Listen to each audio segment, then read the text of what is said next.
once, I've seen everything. My name is Mako Tsunami, and I am a warlock. Oh, ominous rumbling. That's Bigfoot Lebowski. Oh, Zara Zor at your service. Please, shit meat. Oh, adventures. What a treat. What's the firefight?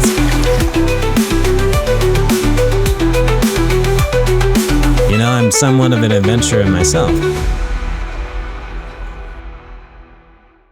Hello, everybody, and welcome to another episode of Waterdeep Dragon Heist. I am your director of magic, the DM, David, and with me I have a lovely crew of party members. We have Hurk, the half-orc paladin. We have Mako, the Locathar warlock. We got Tzar, Xanathar, the Kobalt rogue, and we have the Bigfoot Lebowski, our fear-barred barbarian. And we're currently in a sewer. They just escaped the clutches of Kevin's Kobold, which is kind of like a nasty trap-laden area, and they have been escorted out by a mysterious shadow monk were-rat. It's like an oversized rat, kind of like a humanoid rat, who has now escorted them out of there, and he has promised to lead them to safety as they step back out into the sewers and the dark sewers of beneath Waterdeep.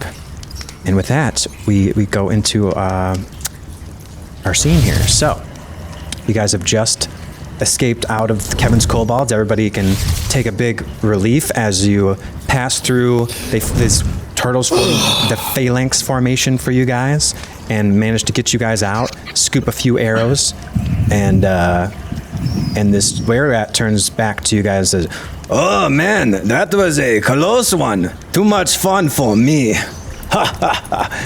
Hey, you guys look like you could need a place to crash. You want to come with us? We have a place." Yes, please. Abso-fucking-lutely.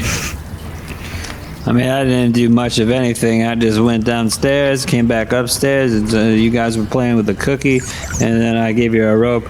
But I'll come crash. Okay. Yeah, I'll crash. I was so confused what you meant by a cookie. I was like, you're talking about the gingerbread man. Okay. The giant gingerbread golem that they escaped from, which... I wonder if he's still on the map. No, he's gone. I don't know that I would consider that a cookie, but yeah, alright, sure. Or what is it, a fucking baked good? What is it, a goddamn cake? What do you need? I believe the official rule set calls them a monstrosity. You know, you could talk about no rules bacon ability as much as you want. These are not street rules. These are sewer rules. Totally different game down here. Yeah, I've been in a sewer once. I've been in a sewer twice, Mr. Rat. You can tell. I know you can tell, Mr. Rat. I've been here once. I've been here twice. I come downstairs. I come back upstairs. They're all crying. They're all talking about their cookies, and I have to give them a rope so they can go. And as you do that, as Tzar continues to talk to himself, all of the turtles seem to have disappeared into the hole. The hole that the Kool-Aid man came out? They seem to be going down the exact same hole that was caused by the Kool-Aid man, or the Ghoul-Aid man, as he crashed through the wall earlier. He seemed to be coming from that. So does everybody agree to leave the area? Yes. Yeah. Okay. Yep. We're going on to the next area here, so I'm going to grab I guess I'm following. the group here. And you guys should now be in this new area. Oh, and it's... Since Roll20 updated, it deleted some of my assets, so there was rubble and stuff here that was like the rubble from the explosion. So essentially, you guys are stepping through. Ian, are you having any problems right now? Is there like no light source down here? Correct. It's just... Yeah, okay. So it's set up for explorable darkness right now, so let me just make sure the explorable darkness is reset, because I may have moved around some of your stuff. So now, as you guys would move out into the darkness, it reveals the area once you go through it. So if Anyways, you guys, I was saying, you guys were talking about the cookie.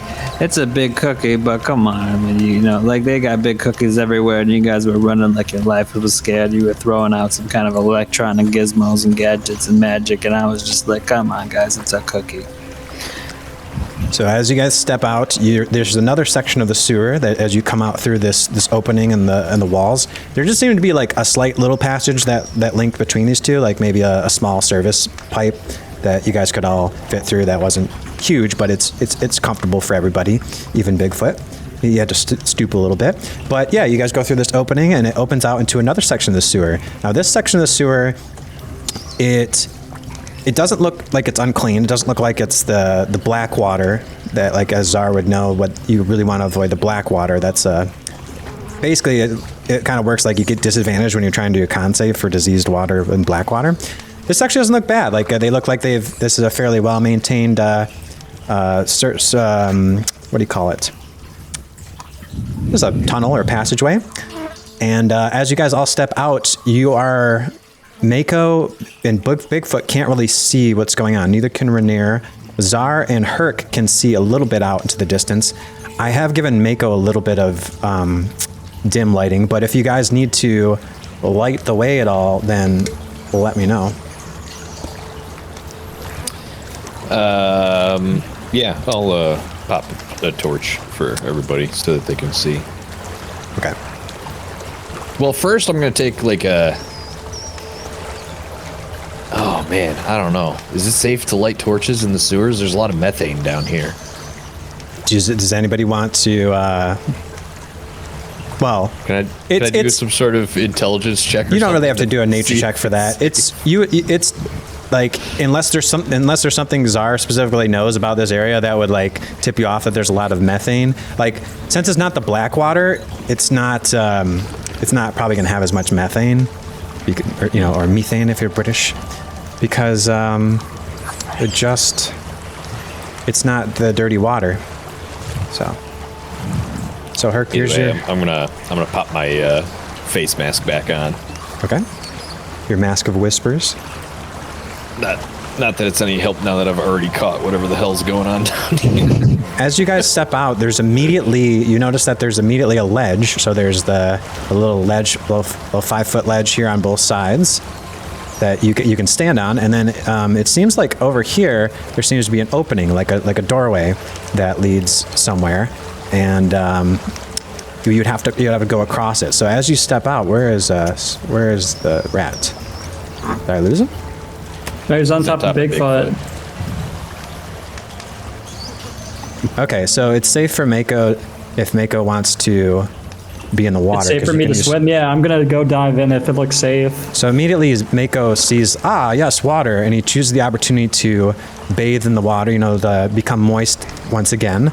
And he uses his shape water or is it shape water? Yeah, shape water, which is a cantrip, right? And to, at will, just make sure that he doesn't have to swim in any kind of nasty water. It's you guys see that around, there's almost like an aura around him where the water becomes crystal clear as he enters it. Hurk is like silently having flashbacks to his childhood and flushing his pet goldfish down the toilet. Oh no. Well, for psychic damage, no, it's okay. This were-rat looks around you guys like, well, what are you waiting for? Here we cross. Over on the other side, that is where, that is our hideout. That is where we live. We will show you shelter. Dali, show him the way. And do you not have like a bridge or something? A bridge? Who needs a bridge when you can just jump? And he goes, huh, and he jumps across easily. It is easy enough if they're not practiced, but I understand here. And he's like, he jumps back across. He says, but I guess not everyone, you are feeling under the weather, so I will show you. And he walks over a little, well, I'll have him walk over here. So he walks over here, and there seems to be tucked away discreetly, like semi-hidden, is a large 16-foot catch pole. Yeah. All right. Use these.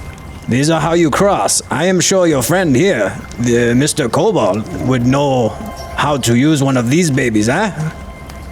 I've seen a stick before. I've seen a stick twice. I'll do this in a fucking heartbeat. Give it to me. Give me the tip of it. I want the tip. Just the tip. Yeah. So he says, "Here, catch," and and he's like, "That's why they call it a catch pull. You know, you throw it across and they catch it. You know." So he tosses it to you. Tzar catches it, and this thing is like massive compared to you. So you're 2.5 feet tall. This thing is 16 feet across. So essentially, the way it works is a 15 foot border. Essentially, it just barely reaches across, but you can't exactly walk across there because it's just the very edges, and if it slips in any way, you're going down, in addition to it being a balance beam. So the way that this is used is more, you look at this one, this is a very nice one. It's made out of like bamboo, and it looks supple, you know? It looks like it has a little bit of springiness to it. You recognize it as the type of pull that you could use to vault yourself across. But so Let me tell you, when I was on the Kobalt track team back in grade school, you know, like they would tell me, hey Tzar, you should get over that. You're a tall boy. And I went to go over that, and like 6 out of maybe 4, maybe 3 out of 10 times I would get over the mat. What the hell happened to him while he was down in that pit? So, Tzar, you take the pole, and you're going. You know to look down. There's little notches. You put the pole into the water, and as you do that, you find that there's little indents or notches that are kind of at the bottom of that run all along these sewers at various points, like every 5 or 10 feet, depending on the layout. There's little notches, and you notch your pole in there. And now, go ahead and give me a acrobatics check with advantage as you try to vault across this, like you've done so many times before. Okay. Acrobatics, you say? Acrobatics. Now, you guys can jump, but I don't know. 17. So you plant this down, let it get a nice spring to it, and then this thing just launches Tzar across to the other side as you land adroitly just on the other side with a nice soft little patter of your feet. It's not even slippery. It's not like there's any slime or sludge. It seems to be very well maintained area. So you make a nice landing. You stick it. Hey, jerkwise, check out how adroitly I landed that. You think you're better than me? Well, you better prove it. Let the rat give you a stick and see what you stick. So now you have this stick over here. You can toss it back over if you'd like. I'm going to toss them back over the stick because I just taunted them about it. Who do you toss it back to? Because Mako's in the water. Everybody else is on the... I kind of give it to Mako, and I imagine he'll pass it on. Yeah, I'll pass it all. Not such a random thing. Don't drop Yeah, I'm the going to stick. go and pass it on to Bigfoot. Good teamwork, guys. All right. Really working Bigfoot. together here. Yeah, it's a Bigfoot, yeah. Sorry. Okay, there you go, Bigfoot. So if you'd like And to, you can... for good measure, I'm going to go back here, and I'm going to shape water this and freeze it, just in case if he needs it. To make it slippery? Well, just to make it so that way slippery, there's a but towards platform the right wall, there. you know? Yeah, towards the I wall. get it. Yeah. That way you can slide in his butt. That's very thoughtful. All right, you can do that, and then also give me are you gonna try to vault across it, Ian? Yeah, I feel Okay. like I've got experience with, swinging around. You could on also sticks try in the- jump. in the Well, actually, forest. what's your strength score again? It is 18, right? So you could jump 9 feet across it without a running start. So like, if you guys always want, like, I don't know if you guys know, like the only intuitive thing about the way that they work stats on here, you know how normally like you're always just rolling for modifiers like +1, +2, their strength and stuff like that. So your long jump distance is equal to your, like if you get a running start, is equal to your strength score. So like Hurk normally has a 16, right? So normally if Hurk gets a running start, he has this 10 feet here. Whoops. Like right here, he could like jump across and make it because this is like, let me use the corner measurement. So like normally, if like say like Hurk would jump across, this is a great. this is good to know for future reference when you guys are doing dungeon crawls, okay? There's a 15-foot gap, right? Hurk's strength score is a 16. That means if he gets a 10-foot running start, he can jump 16 feet, and it's not that difficult of an athletics check, right? There's not like an extra bonus. He doesn't have to roll super high for it. And he'll probably make it pretty easily unless he rolls really bad for it. But if he doesn't have this 10 feet to run, like if he doesn't have that 10 feet to run, it's half of that. So if he like normally jump 16 feet, so he can only jump 8 feet and not make it all the way across, right? But like Bigfoot's got like an 18, so even with like 9 feet, you can't go far enough. But if you have any kind of spells that double your jump distance and stuff like that, we can factor that in, and that's what the Were Rat did earlier, is he doubled his jump distance. But right now, Hurk's at a 14, so even if you tried, Hurk, it'd take a good roll for you to jump all the way across. Just FYI, because your strength score at 14, due to your disease that you have, the blinding sickness, you would not be able to make it easily across like you normally would, like you did earlier. Fun facts for you guys. Okay. Uh-oh. It's not working. Well, acrobatics. Yeah, sorry for the tangent there, but hopefully that helps you guys for memorizing stuff for later. Is like, you're like, oh, can I make that jump? Like Tzar, what is yours, like 9? You can't even make a 10-foot jump, man, unless you get like a 15 or higher on the check, you know? It'd be a tough sell for you. So good thing you got this spider climbing, eh? Yes. So it's good to know for the future, for sure. But, I mean, Mako went through the trouble of, like, fixing this up, so it'd be hard for me to fail, and I feel like my dexterity's decent. Like I said, I've got experience with swinging around on branches in the forest. Yeah. I can make this happen. You got this, man. I'm gonna vault it over. Is Bigfoot nervous at all, or is he feeling confident about this? He's confident. Okay. He's feeling good. Okay.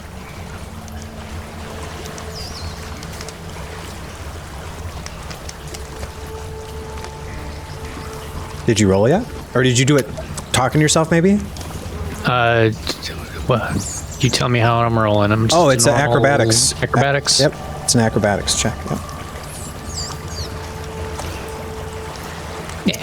14. Great. So as you do that, you Bigfoot, it really bends, like it makes everyone a little nervous when they see how much it bends under your weight. But this is a very strong bamboo pole. Perhaps a normal catch pole might have a little bit of more risk to it, but since this thing is supple and strong, it springs you across, and you land right behind where Mako cast that. You did not land on the icy patch there. You were not short, so. Sweet. And now the pole is over here again. Now I'll give it to Mako to pass back along. I'm gonna give it to Hurk. I swim over and give it to Hurk now. Thanks. Appreciate that. No problem, buddy. I recommend the ice patch, just in case. Tell you what, I feel like that's not a very safe landing zone, so I might go for the solid ground if you don't mind. Okay. Tzar could create a little soft area for you. Oh my God, are you serious? Wow, dude, like you didn't even need the disadvantage roll to get that one. Yeah. Oh boy, I wish I had time to react so I could do it. I was looking for the little thing, but did you cast a square there, Mako, or did he tell you? No, he's in the wrong square. He didn't want to go to that square. Okay, all right. So there's nothing there. All right. So Hurk, I'm on the wrong layer here. I need to get somehow. Okay. All right. So Hurk, you're as you do this, the rat comes over to you and says, "Listen, friend, you look a little shaken. I don't know what happened to you in there. Perhaps it was the mimic that gave you PTSD, but I've been there, my friend." And he pats you on the shoulder, and he casts guidance on you. Unfortunately, as he does this, you roll a 2. So with a 6 acrobatics, Hurk does not properly put it into the notch. The notch was like more over here. He goes to put it in, and he thinks he has the notch, but he can't see very well because of the blinding sickness. And you got this pain in the back of your head, and you're exhausted. And as you do that, you go to launch yourself over, and the pole slips out from underneath you, and you land with a splash right in the middle of the water. And with that, I need you to make a Constitution saving throw. Fuck. Was that your save? Yeah, he has Sure a is. 4. Okay, and as you do that, you get another mouthful of this water as it seeps into some of your wounds, and you feel a shiver rush down you as you try Mask. to. It does nothing. As you Just try, waterboarded himself with the mask. as even your armor itself, you notice that actually you're not really strong enough to support yourself and swim with the armor on right now, since your strength is down -2, and you begin to kind of sink down. You're kind of floundering a little bit. How's everybody else react? I'm gonna go and support him. I'm gonna go swim to him, see that he like fell into the water, and try to keep him afloat. Yeah, where's the pole at? Can we grab the pole, or is it? Pole's in the water. It's right where like this. It's floating. It's kind of floating down. I think it's floating this way because it's going south.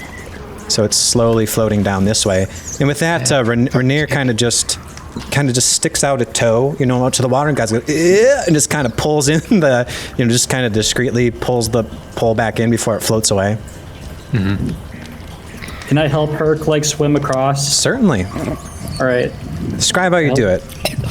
I like have like his legs underneath, right? Since I can breathe fully underwater, right? And like I just kind of like keep him up, and he's kind of just like walking on my scaly hands right now. Like Just like doing a doggy paddle. exactly. Yeah, you're doing like a doggy paddle while I'm holding your legs essentially to make sure you don't like sink down. Thank you.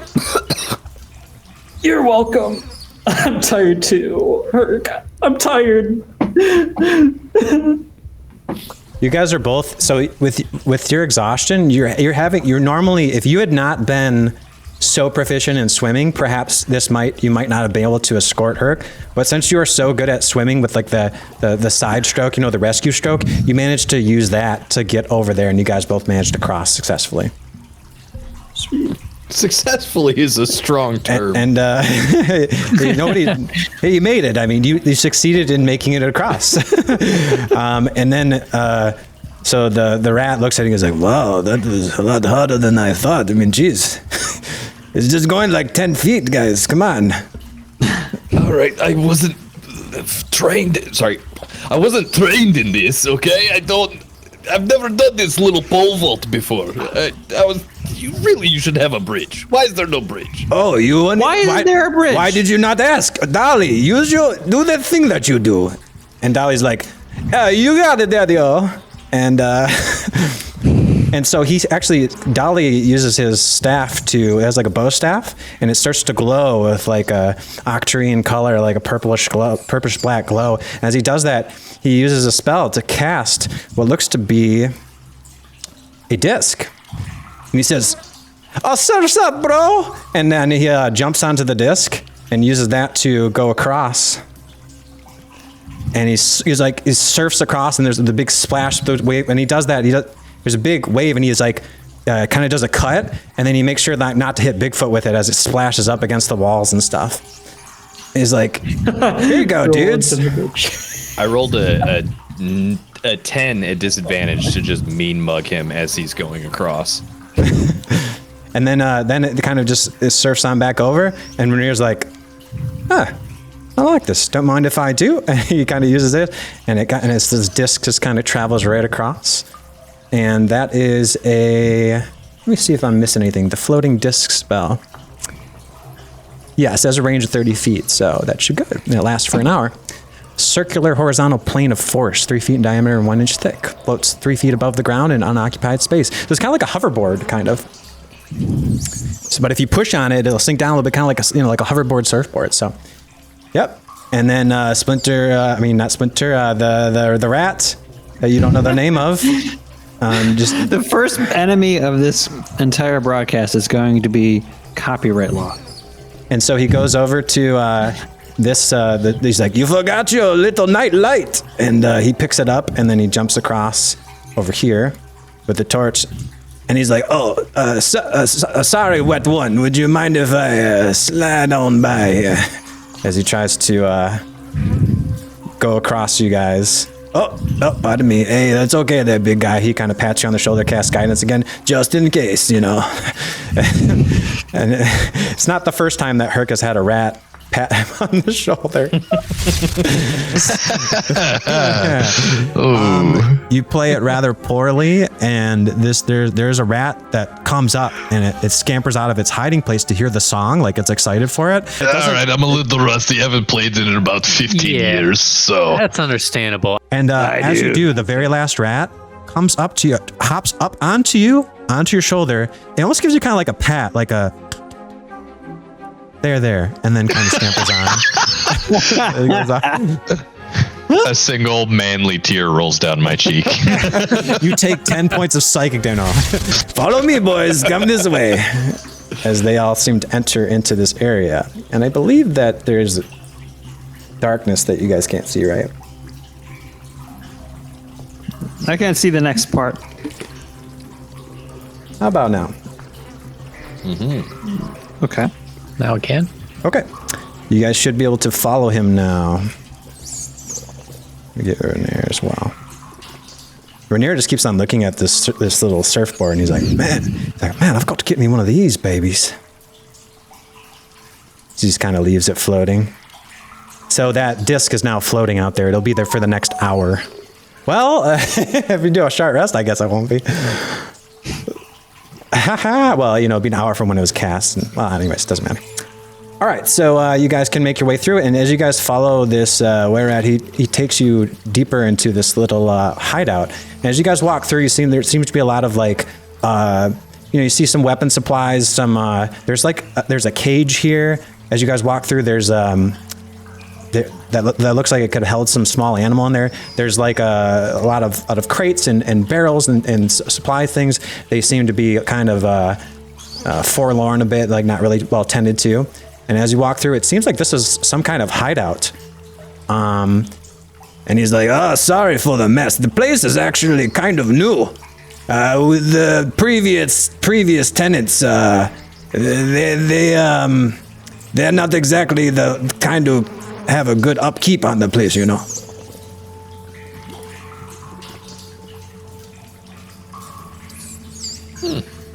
It's cozy. It reminds me of my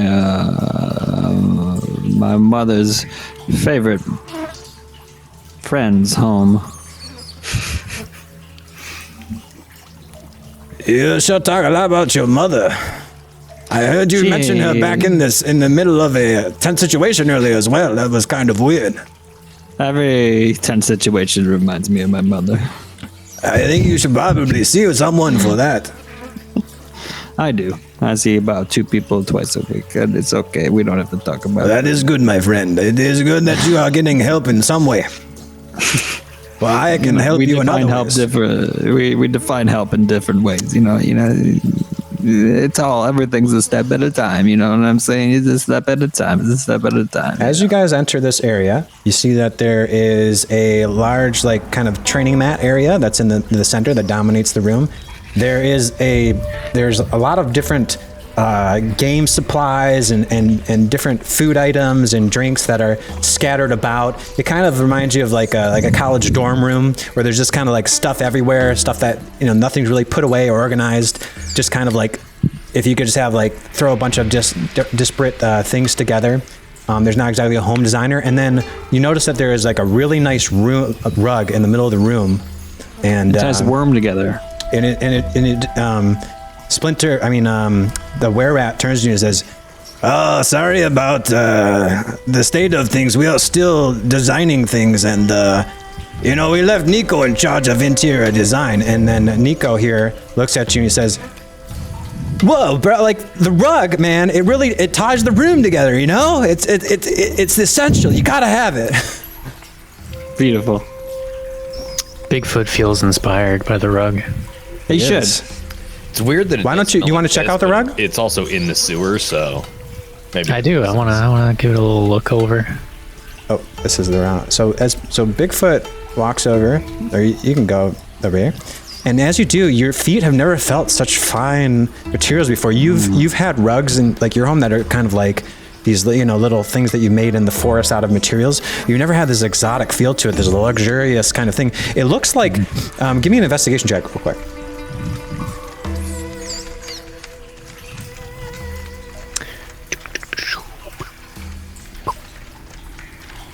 10? It's probably from some kind of rich noble's house or something, but you're not quite sure exactly much more than that. But it feels really nice on your feet. And as Bigfoot steps onto this rug, his feet feel like a relief, because he's always on his feet and he has these big feet, and they have so much tension, but the tension seems to melt away almost magically under your feet as you feel like rejuvenated as you stand on this rug. Like it's like almost like a little memory foam kind of things. And with that, you feel really good. Nice. So good, in fact. Huh. No? All right, the macro isn't working for it, but you get inspiration. Hey, you feeling inspired? I have a macro that keeps track of inspiration, but it's not working, so. There's like a special... That macro can't handle how much inspiration that Bigfoot Lebowski is getting from Strange, having to run. That is li- just exactly what he thinks it should be. It was literally working right before I did this. Like... Oh, well. Anyways, you can go ahead and give yourself... Can you... No, you can't mark it. It just makes me nervous marking because whenever I press this, it crashes. So let me just see if it crashes. I try to give you this. Like earlier when I was doing it and trying to manually select something, it was like crashing when I tried to pull up the menu. All right, now it's not doing that. Well, that's good. All right, so first of all, whenever you guys get inspiration, there'll be like a little flag next to your name. And then if you get double inspiration, just take the color that's associated with your character. So like for Tzar, it's orange, and for Hurk, it's green. For Mako, it's blue, and for Bigfoot, it's red. You can put that on your thing, and I'll know it doesn't mean bloodied. And you just put that, and that's double inspiration, so. Okay. All right, and so you guys, what do you do as you enter the room? You look around, you see that there's a bunch of tables. There seems to be, yep. I don't suppose you've got a shower down here, do you? Oh, yes, we have everything down here. I mean, there's plenty of running water in the sewer, and so he kind of gestures over, here. Come this way, my friend. If you need to take a quick rest, there's a really nice thing we got in here for you. It is called a tube or something. Tub, I don't know. A quick rest. Straight up jacuzzi in here. I love it. Thank you. Wait a minute. There you go. You have to go around the water first. And he does prestidigitation on it to make it hot. And it seems to be very warm and relaxing there. He's like, yeah, unless you prefer an ice bath, I think your fish friend might be able to help you with that one, eh? Honestly, both is fine. I just need to get clean, so thank you. This is great. What do I call you, by the way? Oh, I have gone by many names over the years, but my sons, they say that I have a prickling sense of humor. They call me Master Prickle. And you may call me that as well. I think it's because Master Prick over here. I think it is because of my prickling sense of humor. Don't call me Prick for short, though. He looks at you like... Find it weird when people are calling you Master all the time? It is not my choice. When I was first studying as a monk, I was known as a sensei. But they do not speak my language, my monk language. They are rough around the edges, eh? So it's not your choice to be called Master, but it's totally your choice not to be called Pricked. That's indeed. You are a smart one for little Kobalt. You know the ways of the world, eh? I know a couple ways of the world, but sometimes people call me a prick, and I don't call them bad. Oh, so your name is also Prick. It's nice to meet you, little Prick. In a way, okay, but you don't his hear... name means asshole in Draconic. Oh, I'm not sure that is much better. I'm trying to tell them about my mother, but they won't listen to me more about my mother. Every time I talk about my mother, they're just like, that's enough about your goddamn mother. I'm just trying to tell them about my past over here. I don't know what to do. I'm just Such trying to go. mother's bold. Rest here. What was your name, green one? You can call me Hurk. Thank you, Hurk. I bet you are wondering why I'm taking you in and giving you such shelter. No, because that's just kind of what a good citizen would do. I am not technically from here, around here. I am not a citizen of Waterdeep, but I do know how to be a decent man. And you look like a decent man. A half man, half orc. And the best of both worlds, I say. I don't see species. Right. Yeah, I've heard that one. You don't see. I don't think you see much right now. But the look on your eyes, they look a little cloudy to me. Right. So right. as you slip into the water there, you seem to try to just be relaxing, and he's like, But I will tell you though, Hurk, I am grateful for what you have done for me and my family. You see, I have many sons and grandsons and great grandsons. They all live in the sewers. And when you are in trouble, your friends, the red-headed one, he spoke gibberish to my rats, but they knew what to do. They come find me, and they told me that you, no, it was specifically my grandson Will, Goodwill. He went hunting and he found me, and he told me that you shed a manly tear for Tiny Tim when he died. And anyone who would weep for my sons is a man I can trust with my life. Tiny Tim was your son. He was my great, and he starts counting, I don't know, something or other, grandson. Okay. He means very much to me. I do feel, listen, I know I have to come clean in this tub, but I also have to come clean to you. I accidentally stepped on Tiny Tim. Oh no, that could not have been Tiny Tim. That must have been Tiny Jim. He is his twin brother. They get confused all the time. Either way, I'm so sorry. I meant no harm by it. It was complete accident. It is okay. He went out the way of a warrior, getting shot by many arrows. Kind of like I don't know. He used to have a friend he looked up to. His name Boromir or something. I don't remember. He went down that way. He took many arrows to protect you, and he died with honor, even though he was so young. And he did not live to see another festival holiday. That is unfortunate, but anyways, I just wanted to watch over his little rat soul.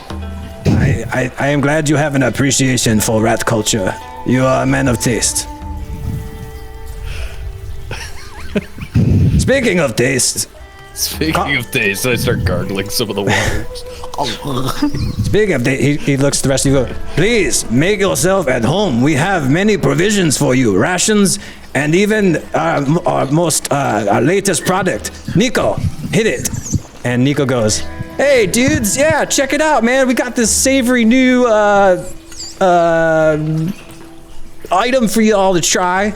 It's totally gnarly." And as he does that, there seems to be something on the table here. It seems to be a round disc full of cheese and various sauces, and there seems to be some on one side there seems to be mushrooms, and the other side there's always like somebody that doesn't like mushrooms, you know. But he's like, "Oh man, you gotta try these mushrooms, man. They're magical." Magical, hey. You say? Will it make me magical? Help out with my magic?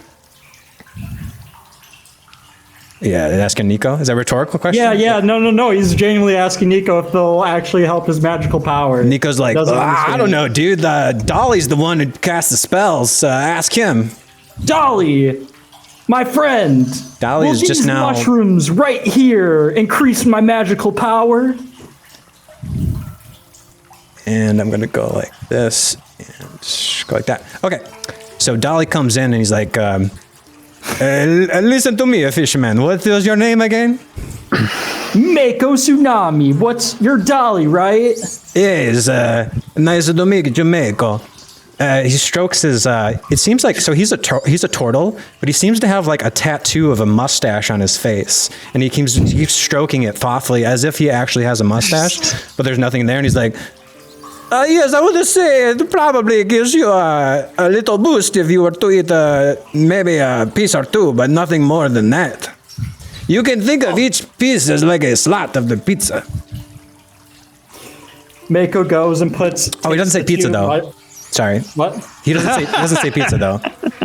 He doesn't. There is no name for this thing.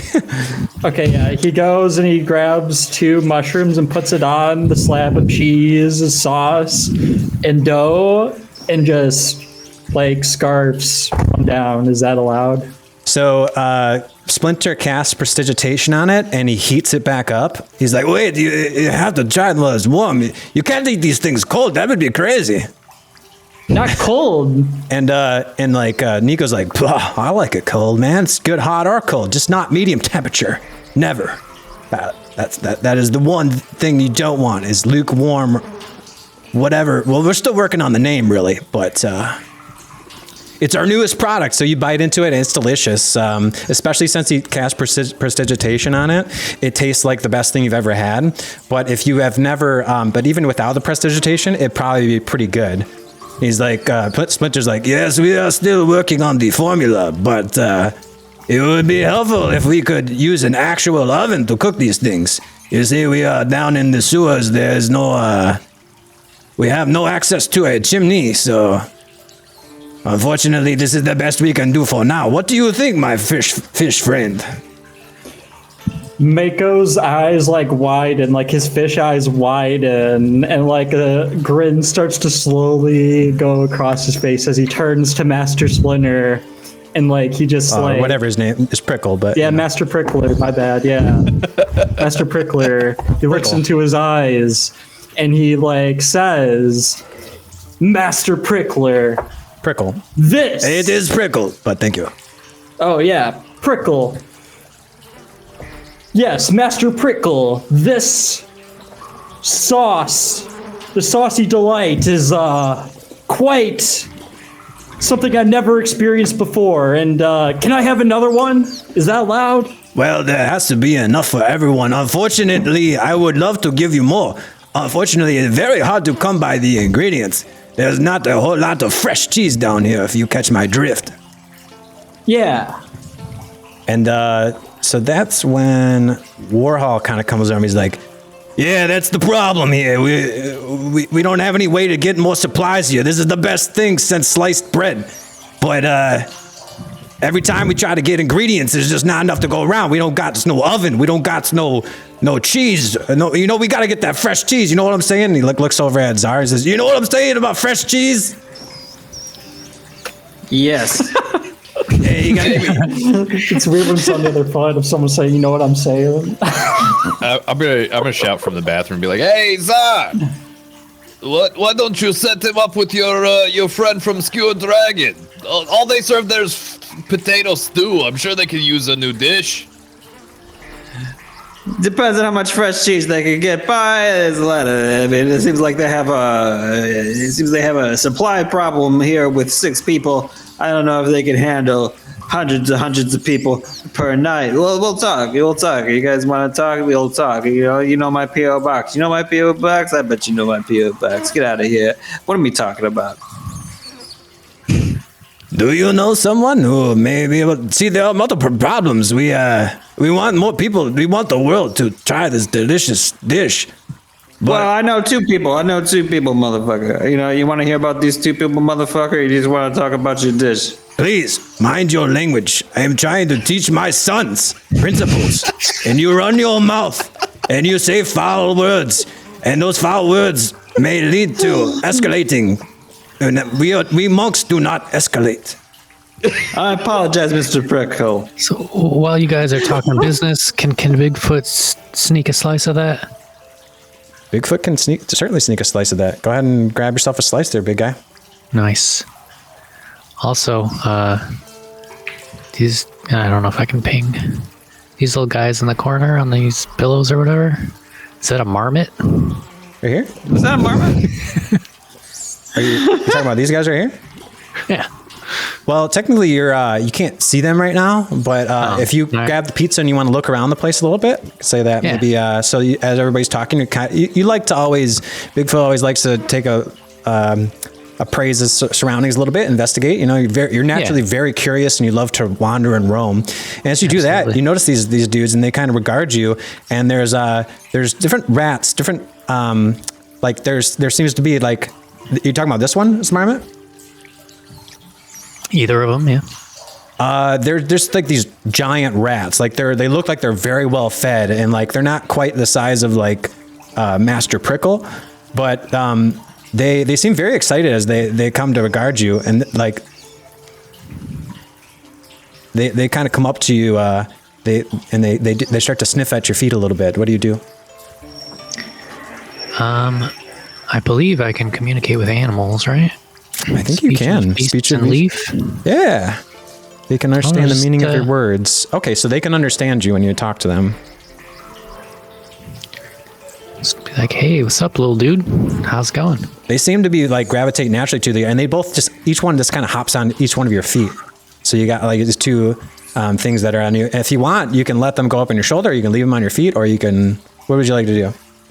I'm going to let them decide where they want to be. They can stay on my feet, and I'll kind of walk around with them. We can all enjoy the rug together, or they can climb up on the shoulders if they want. So now you have these two rats that are both on your feet, and they like how your feet are big enough to ride on, because normally they're really big, and you get the feeling that they used to like, they used to get like, well, actually, as you walk in, you see Prickle. He says, "Oh yes, I see you have found goodwill."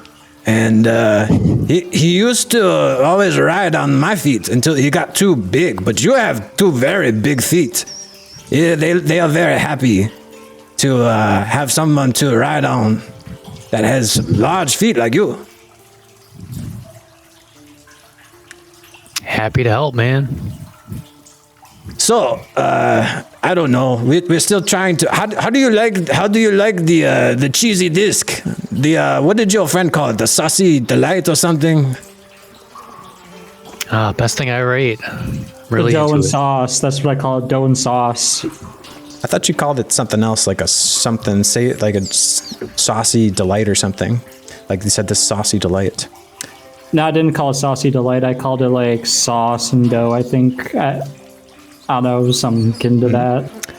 He's like, well, first of all, we ought to. You see, my sons, they have a dream.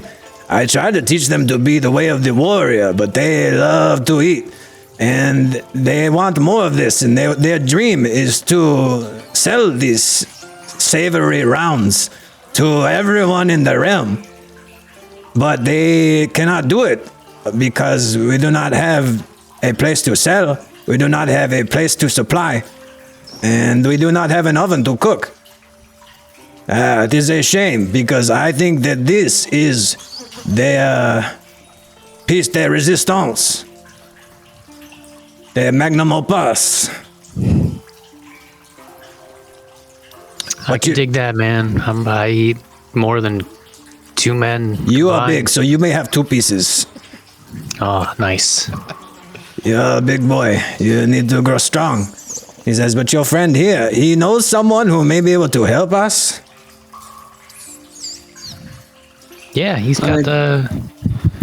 I know two people. I know little two lady people. friend. I got a good friend. He used to pay me to sweep some shit off his floor. His name's Durnan. Yes. He got a big old place. I have heard of Durnan. But I also got another friend.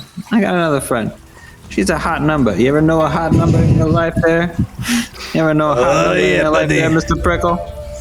Trust me, when I first met my wife, oh, man, could she jump. Man, she ain't got no bar as big as Durnan's. It was a hot number. Now, technically, Man. yes. So you see, my wife, she was not a rat like me. She was a springfoot, you see. She knew how to move. Well, you know, you get a girl who knows how to move, Mr. Prickle, and you're gonna get on just fine. I found a girl. She could use a little bit of extra boomph, is what I like to say. Boomph. He points over to like there's a picture on the wall of his. He said, "This is my late wife. She was beautiful and strong in every way. She was a springfoot. She could jump a country mile. She taught me how to jump good." Yo, your wife looks like something. She looks like if she would own a store, she'd want that pizza in there. You know, that's what I think. Yes, we never had a dream to open a store. We always had a dream to make a big family.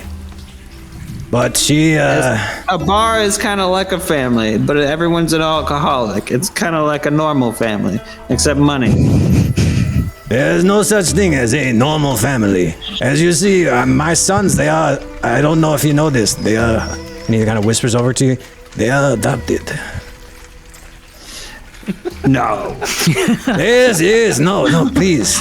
Do not spoil, they are young. They still have to learn the ways of the world. But I have to admit, we did not plan for these kids.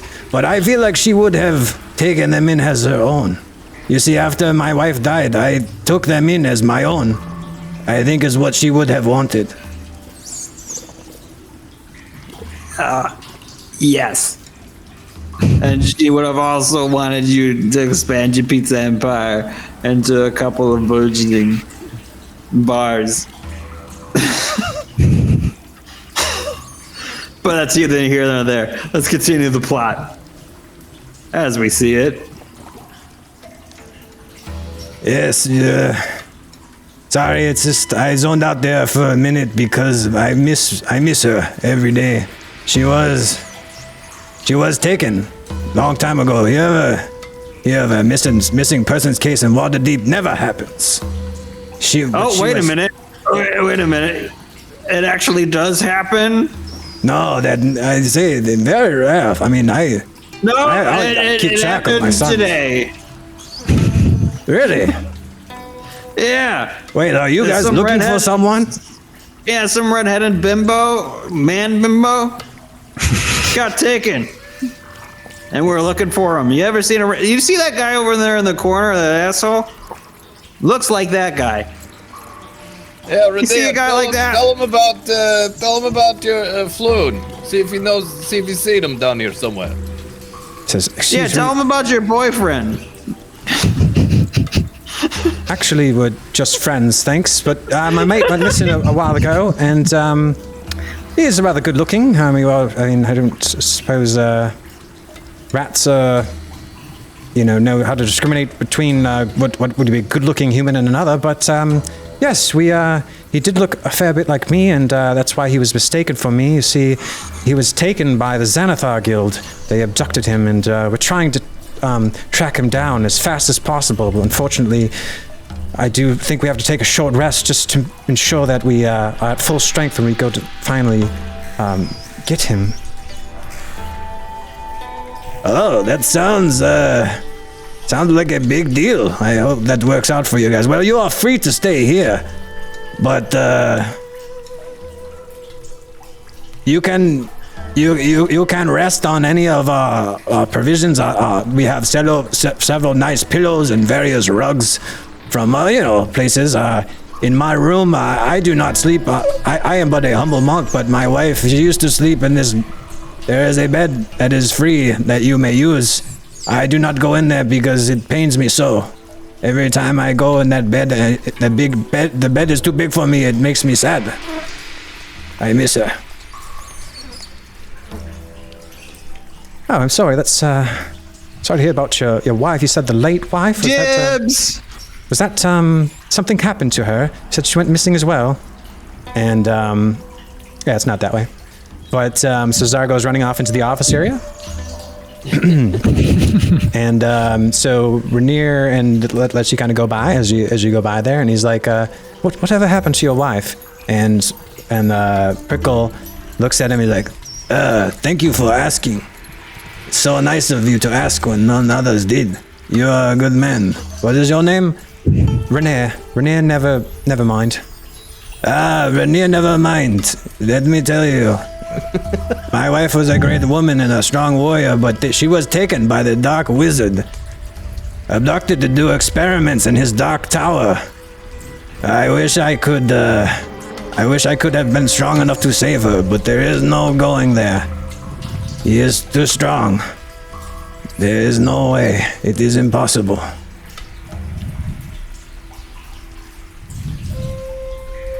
And Renear looks at him and says, towers here in Waterdeep? There's only a few towers. It couldn't be, which towers are there? And he's like, the two big towers in the southeast end of the city. They took her. She actually went there willingly, which she sacrificed herself so that we may live. And it has always given me so much guilt. If I could ever find a way to track this wizard down, I would do anything to get her back. The evil wizard experiments on her probably daily, and I am here able to do nothing.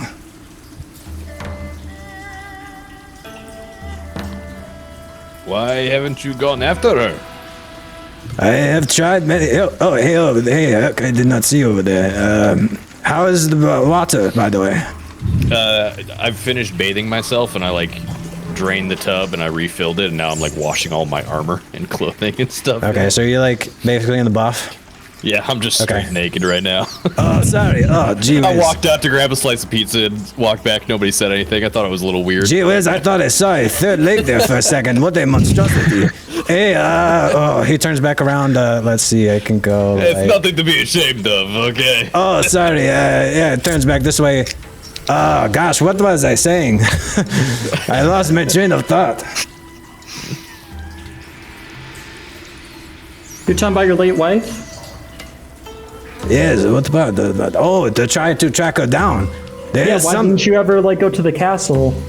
There's 2 dark towers in Waterdeep. They are surrounded on all sides by force field.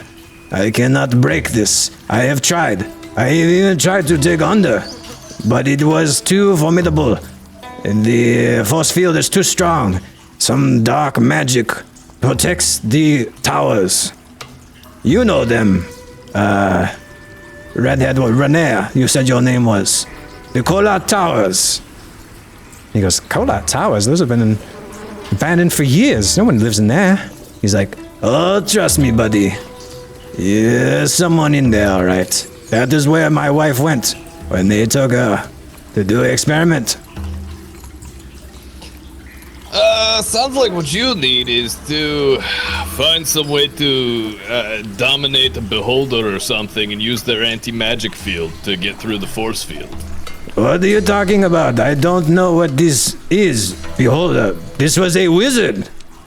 He was a man in a dark cloak. He was shrouded in I took you darkness. for some sort of like accomplished fighter or something. Every fighter worth their salt's fought a beholder before. Trust me, buddy. I have faced many battles, but magic is something I only dabble in. This wizard was on another level. He was shrouded in dark robes, and he had the only and he was wearing a mask. And the only thing I could make out from him was his hand had some sort of glow, some sort of glint to it. I don't know, very strange. Something not of this world. Anyways. Help you, with that. You should check out Zablob's shop. He's got a trinket for everything. I'm sure he could help you out. That guy batshit crazy. I get everything I need down here in the sewers. I don't know. Yo, we bought a beholder and then I made it into a bunch of knives that I just left on the floor. You should check them out. He's got everything. I don't spend much time. Check out this bag I made. I don't spend much time. That is nice. Is that suede? No, it's the corpse of a beholder. By the way, what's in this here office I'm in? What is in the office? Oh, over there? Yeah, you are way over there. I can barely hear you. I see a map. It's because I'm yelling at you from across the thing. That's why I'm yelling. What is your question? What is this? You got a map. What is what? You got a giant map. You got a torch. You got a chair. You're a rat. You don't need a chair. You don't need a. What you seem to know the place. What are you trying to pull here? You trying to get some sort of kind of heist going? Because we're a heist kind of people. Oh, you're a bunch of heisty boys, eh? Yes, we're heisty boys. We're feisty and we're heisty. Did you like Feisty that and rhyme? heisty. Just a little bit spicy. That is a deadly combination. Feisty and heisty. We're heisty and then we're feisty. Yeah, while your friends are resting, they look very comfortable. Are you? Yeah, look at the fish. Do you have a cup of water to pour on that guy's face? He looks like he's about to pass out in that beanbag chair. So make No a need. I got this, and I pull out the porcelain frog, and like I start like touching Yes. it, and I open my mouth, and you I stroke it, drink it some water. releases a little stream of water. Yep. Like a little squirt and gun. I give him the thumbs up and put the porcelain frog away and close my eyes. And Dali looks at him and he's like, hey, that's on my bed you're sleeping in there, guy. You think you can just sleep in another man's bed, eh? Hey. Boopity boppity. We did not say that you could sleep there, huh? Did Did you just say whippity boppity? I said the boopity boppity. Of his limbs. I will it boop you just, and like, I'll bop passes you. out on the floor. Then he's tired. It's like, I'm sorry. I mean, there's a tub that you could use that is full of water. Oh, shit. Hold on. Let me drain that real quick. Sorry. You could just use shape water. Good. All right, do that. Okay. So now Mako is just chilling in there too. So, you know, about 10 or 15 minutes have passed so far since you guys got in here, and Hurk is done with his bathing. It seems to feel very refreshed there. And Mako is also able to, this is all within the earshot, so you can still hear everything, but you're just kind of floating there. And Dali goes, oh my God, I did not tell him he could sit and he could lay down, and now it's all wet. And then Renear's like, aren't you Tortles? And he's like, hey, but this is not my moisture, eh? Hey, what would you know? And he's like, and then Picasso's like, listen, man, it's okay. Like, just chillax. Oh, shit, sorry. I mean, just relax, man. What does the matter with you? We need more Picasso, by the way. And so Renear's like, didn't you have an Amnian accent before? And he's like, well, actually, sorry, I'm just kind of nervous because I'm supposed to be the leader, so, you know, I try my best, but it's really hard sometimes. So I tried to put on these accents like my boy Dali, you know? And Dali's like, yes, and it gets very annoying very quick. Anyways, and he goes over here and just kind of stands guard over his bed. Yes, I'm trying to boost my voice to sound more, I don't know, emphatic or something. I'd be more inspiring. Still working at it though. And then Prickle's like, you're truly all works of art. Well, each one of you, very unique, very special. I approach Bigfoot, and I just tell Bigfoot, Dali, Warhol, Picasso, none of these assholes are going to be worth anything in 10 years. Are you trying to sell my sons into slavery? They are not pieces of I meat. just whispered it. I whispered it to Bigfoot. It was only for Bigfoot. Yes, and I am right here, man. You'd have to walk all the way over here. Not exactly discreet, are you? You know how to sneak? I could teach you sometime. Come on. You know what I'm talking about.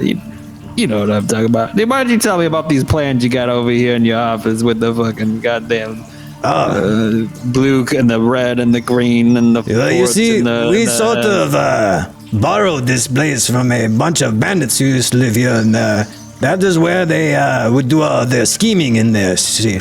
But it is... you just kept the schemes, huh? You kept the schemes for yourself, I have no use for them, but if you would like, I know these sewers like the back of my hand. But if you would like, I could give you the maps that are here if they think that they would help you. Give us the maps, but why don't you? I would prefer you tell us what you think these schemes are about. They are schema of the sewer. The sewer scheme. What is the scheme?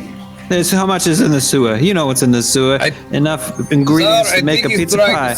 I mean, they're maps. It would be helpful to have maps. We'll take a map. Okay, you look through there, and there seems to be very detailed maps of all the sewers, and Tzar would know all the how they go between all the different locations. And unfortunately, my computer's crashing. So I think with that, we're gonna take our break right on cue. And I'm gonna stop the stream, and then when we come back, you guys can I will give you a handout of that map. Nice. Beautiful. I'm gonna give the map to people who shouldn't know the sewers like I do. I just saw the names for my Gladiator powers. Yeah. It's good stuff. Which ones do you like? All of them. Yeah. You know, switcheroo. Got the not the bait and switch. What are the other ones? Butterfingers and Butterfingers. You disarm them, right? Yeah. You guys can always disarm people, by the way. That's always an option. There's a check for it, though. Nobody ever disarms. But if there's somebody with a really cracked weapon, might not be a bad idea. Okay, so it is loaded now. It's just being slow. Alrighty, should be giving me the pop-up any second now because I have it pulled up. I'm just saying show to players and waiting for it to pop up. Yes, show to everyone. Okay, sewers of Waterdeep. Oh my. So I don't remember where we entered the sewers or where we could possibly be at this moment. Somewhere in the south, right? yeah, Yeah. We haven't gone somewhere that near far. SF50. Okay. SF50. So yeah, that's right there in the south. Hey, can you guys hear me? I love it when I hear you like this. I feel like you're like in the field or something.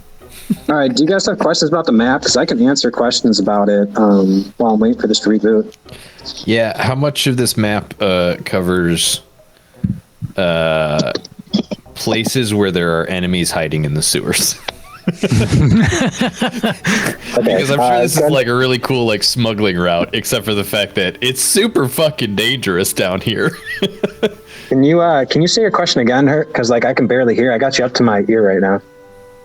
Yeah, how much of this this little smuggling route sewer map is covered in enemies?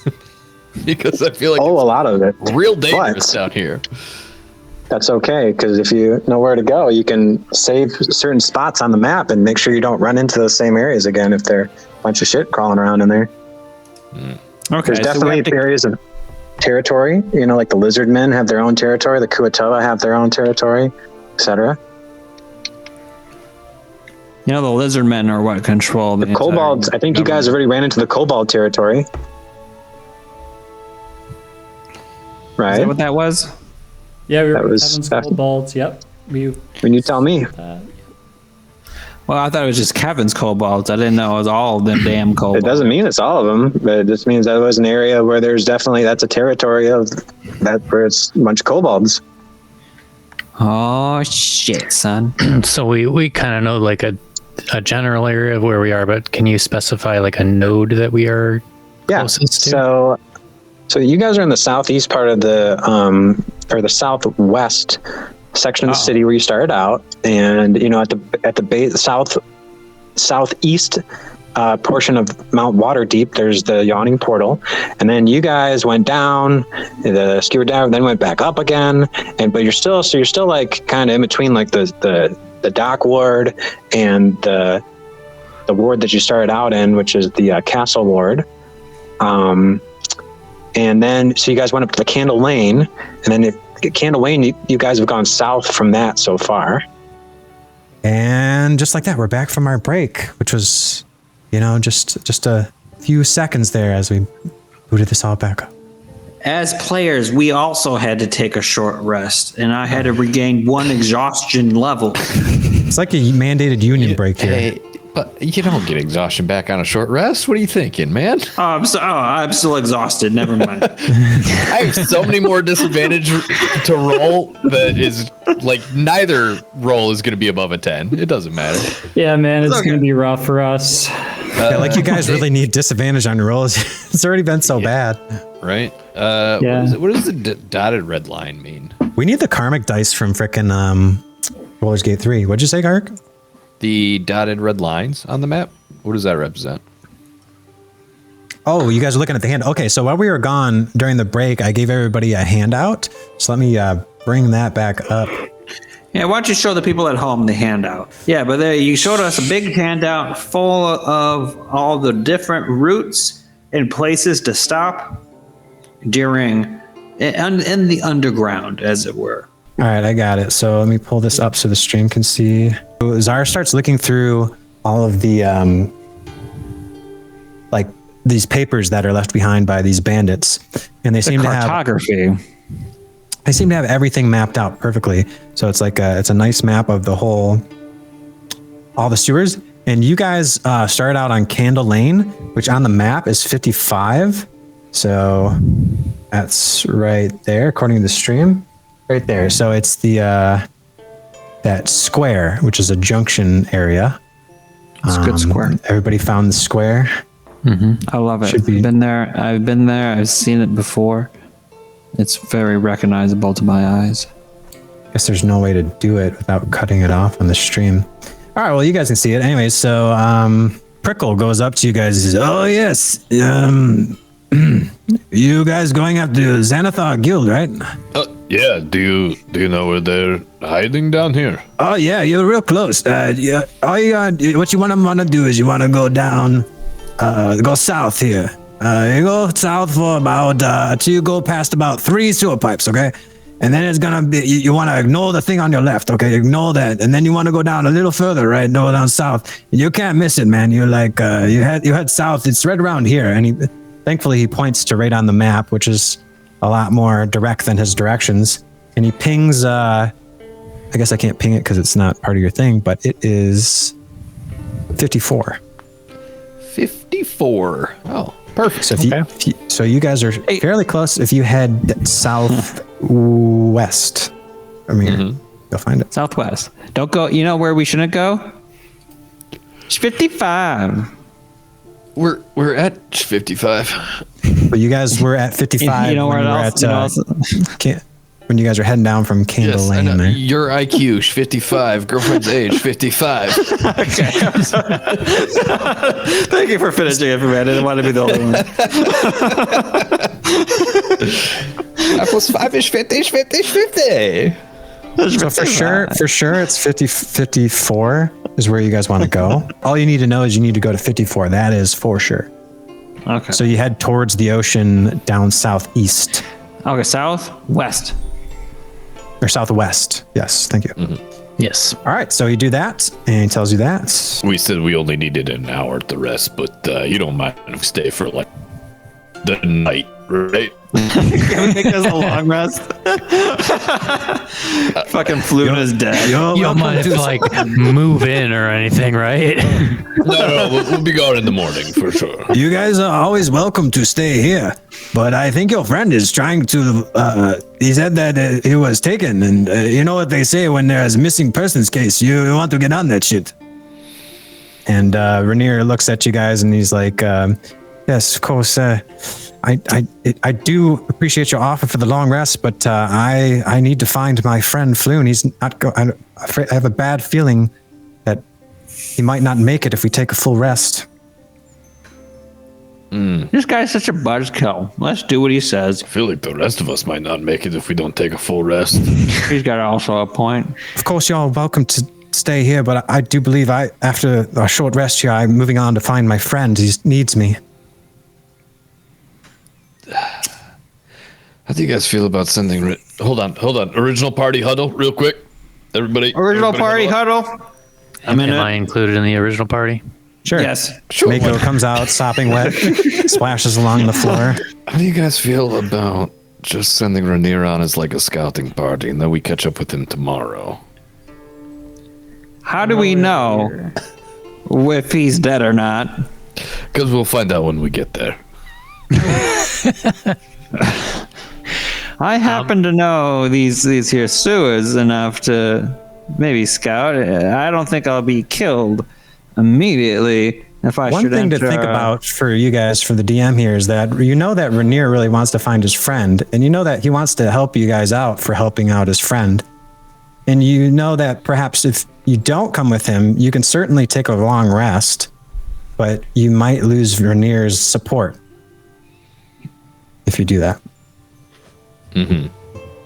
I mean, will gain it again once he gets into trouble and we have to bail him out a second time. So, If he's I don't know alive. if that's gonna happen though. Yeah, you could just die. Look, I don't want to be the guy Losing who's in support support of the means, pretty boy in the corner. Also, something to think about as well is you remember that the Xanathar was originally looking for him, Remember that. looking for who? Rainier? Rainier. Yeah, They yeah. They mistakenly kidnapped took him for Floon Floon. accidentally. So, you know, if he shows up, Turns out Floon's a dumbass.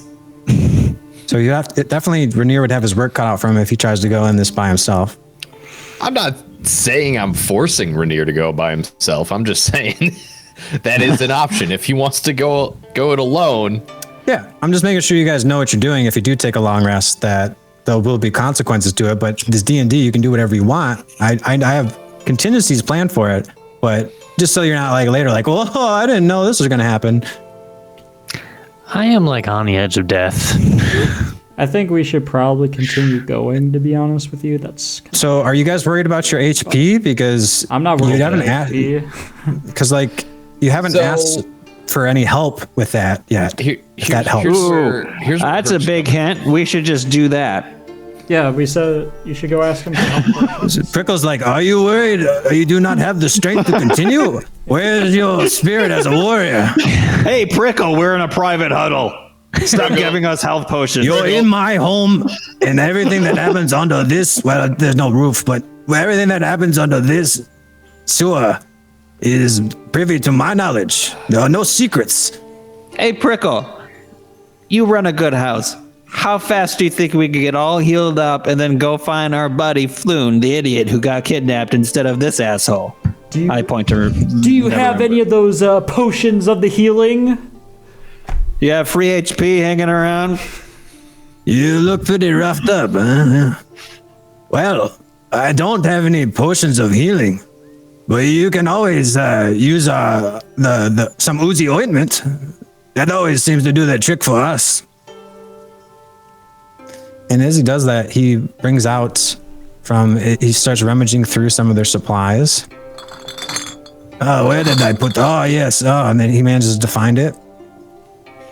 And he brings out, there's a jar that he brings out. And the jar is maybe about the size of his hand. And it seems to be like glowing, like almost like that Kool-Aid man that you guys saw, the Kool-Aid man that you guys saw earlier. I can't search any of my handouts right now. Don't you love UI updates? They always end up doing good things for people immediately. Okay, here. Can I do it as a token? All right. Oh, there we go. So I have my art, but this is like where I pull from. Luckily, I upload this stuff and then I separately made it a handout. So anyways, so he pulls out this glowing kind of enormous jar of goo. He pulls out, it's about the size of his hand, and it seems to be wrapped in the kind of like a little ninja kind of scroll in order to release it. And he's like, this stuff is very potent, very powerful, much better than the potion of healing. Oh, I like that. I like the sounds of that, guys. Sounds you guys good. like the sound of that? I mean, are there any side effects to it? Well, Hey. what is a side effect when you feel like right as rain after you use it? Huh? Yeah, what's the side effect of good health? And more energy? Stop being a dumbass. Take the random potion the brat gives you. I mean, one time I took it, it gave me another tail. Another time I took it, it gave me bad breath. You know, sometimes it's small inconvenience, to be sure. But down here, there's plenty of this stuff if you know how to refine it properly. Yeah, I've seen the ooze clearly because I saw what the Kool-Aid man did to the wall. You ran into him in his glowing ghoul, yes? Yes. This ointment is ancient ninja rat secret. You can refine from other beings that are magical and refine it into a nice ointment. You can rub it on your body. You can swallow it. You can do anything with it, man. It works in every situation. I use this shit for everything. and he takes it and he starts like kind of putting on. He's like, it's great for your skin too. You know, even though I'm covered in fur, if I were I don't know, to shave, I guess you would see. Very. I don't want very soft and to. soft. I don't want to be a. I don't want to be a big boss boy, but I think we should start with Hurk's gaping wounds. I mean, he looked like he was really having a good time in that tub there. I did not want to impose, but if you would like to take some of this, I'm not sure how much is left. I mean, he kind of does the release for it. He says the magic word for it. He say Franks, and as he says that, it pops open. He says, "You say this word, it will open for you. Say it again, it will close." And that way, only you can use it. It's very, very sophisticated. I like it. It's very monk-like. It's a lot like a lot like the sequel to the James Craig outing of Casino Royale called. Go on, Hurk. I think you broke up there, Scott. Something about Quantum of Solace, I think. That is absolutely not necessary. Please continue. Okay. So while you guys are all doing this, roll me a d6 for the whole group. And then Hurk, you can ask your question as well. Who's rolling for the whole group? I'll roll. It's for just the a whole d. group. It's just a d6, guys. Relax. Oh, 6. Nice. Never mind. Nice. Good. Do you have a question, Hurk, while you're rolling? I was asking what was the keyword was Franks? Franks, I put this shit on everything. I say Franks a lot. It's a shorthand. You can also say Franks a lot. It will also work. Has everybody rolled a d6? Oh, We're only seeing, I thought you I've said only seen. Someone rolls for the group. Yes. Everyone roll a for the group. d6. Everyone roll a d6 means everyone roll a d6. For the group, I thought meant one for the group. Yay. Yeah, everybody roll a 6 Oh, with me. fuck yeah, I rolled a 6. That's Ian's problem. Sorry, fresh out. No, I'm just kidding. You guys have, this ointment has 6 uses left in it. And when you do that, 6.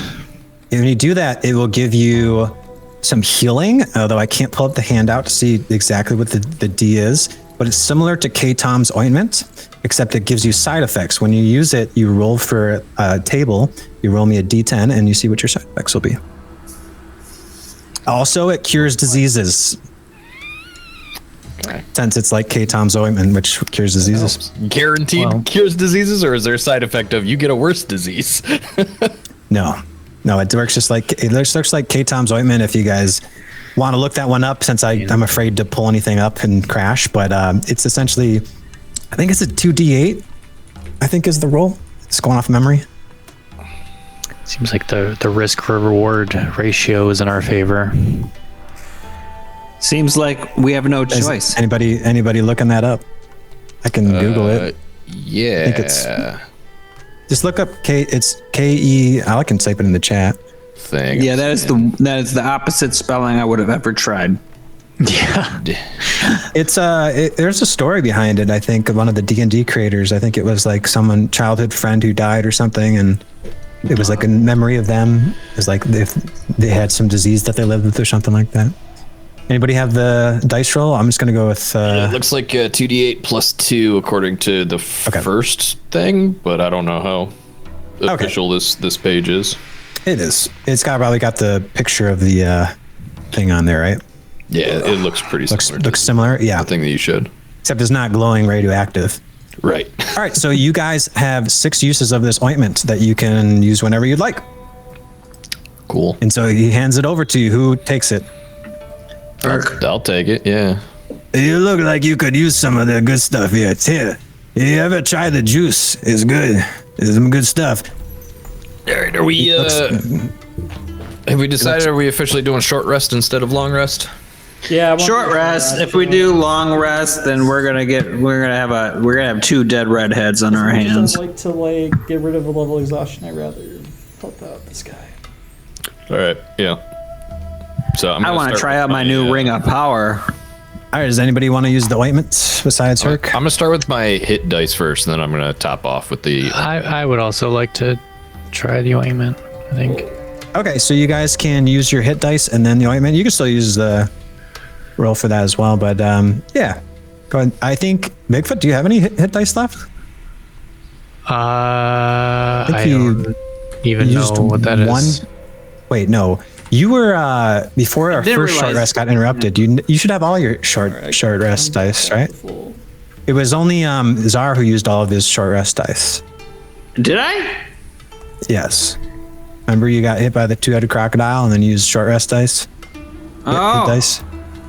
You rolled two d8, I believe, and you think you got 2 4s or something? Or I did a bad job. What do I roll now? I didn't realize you had. You don't roll anything. You're still at 9 out of 15 or 11 out of 15. Oh, I like that. You took 1d4 bludgeoning when you slammed into that from the pit, and you're still. At Oh 11 right. HP. Oh, hit point dice. Okay, that's fine. Yeah, you have none left because you expended all of your short rest hit dice on the last short rest. And that was a successful one, actually. Now I think about it, it was a successful short rest that you guys took. So you have had at least one successful short rest. I went back up to full health, and I was able to grab the ring from Jeff Goldblum. Goldblum. Goblin. Yeah, Goblin. Gobble them up. So did that cure my blindness then? Did you use the K-Tom's ointment?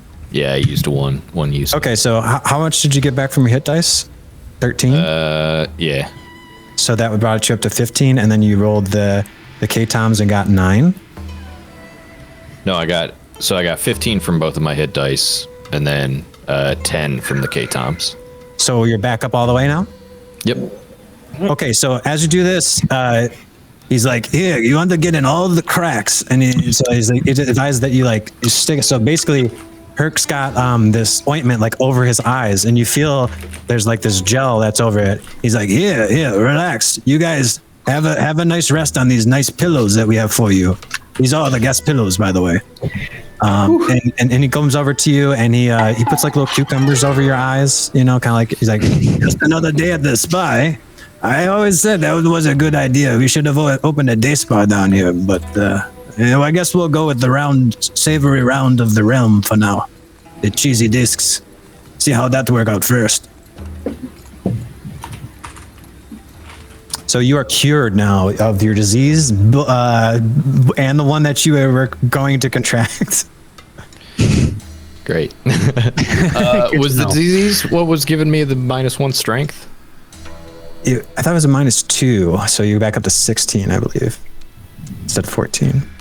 And now you no longer have that. I think the exhaustion actually still applies because you're cured of the disease, but the disease caused the exhaustion. But exhaustions are only cured by long rests. So you still have the exhaustion, but you don't have the disadvantage on your rolls now. And I can restore the range on your dark vision. I see you went back up to 16. Did everybody else use any hit dice or anything like that to heal up? Yeah, I did. I'm gonna do one there. Oh, nice. Is anybody else using some of the ointment? I don't need the ointment. I'm good. I'm back up to full. Hurk, also roll me a 1d8, please, to see what your side effect is. I'm gonna track how many uses we have left. Yeah, base you down to 5. A 2. Yes, let me pull up the Oozy Ointment. French translation of this ointment on this page, and I like the French name for it better because it's the Baume de Catam. The balm, it's not an ointment, it's a balm. Yes, this balm is the balm. Let me think, where would I have put it? Anyways, do you guys have any names that you can come up with for they basically want a name for this cheesy concoction? Do you guys have any ideas? Nigo's yeah, you guys have any ideas for this gnarly cheesy disc? What would be a good thing to call it? Master Prickle said we should call it the savory round of the realm, but I just don't think that has the same ring to it. Oh, you need something more catchy, and since it's a cheese circle, you should call it a chircle. Oh man, that's crazy. That's totally tubular. I'm digging it. What is that? What do you guys think? Chircle is definitely up there.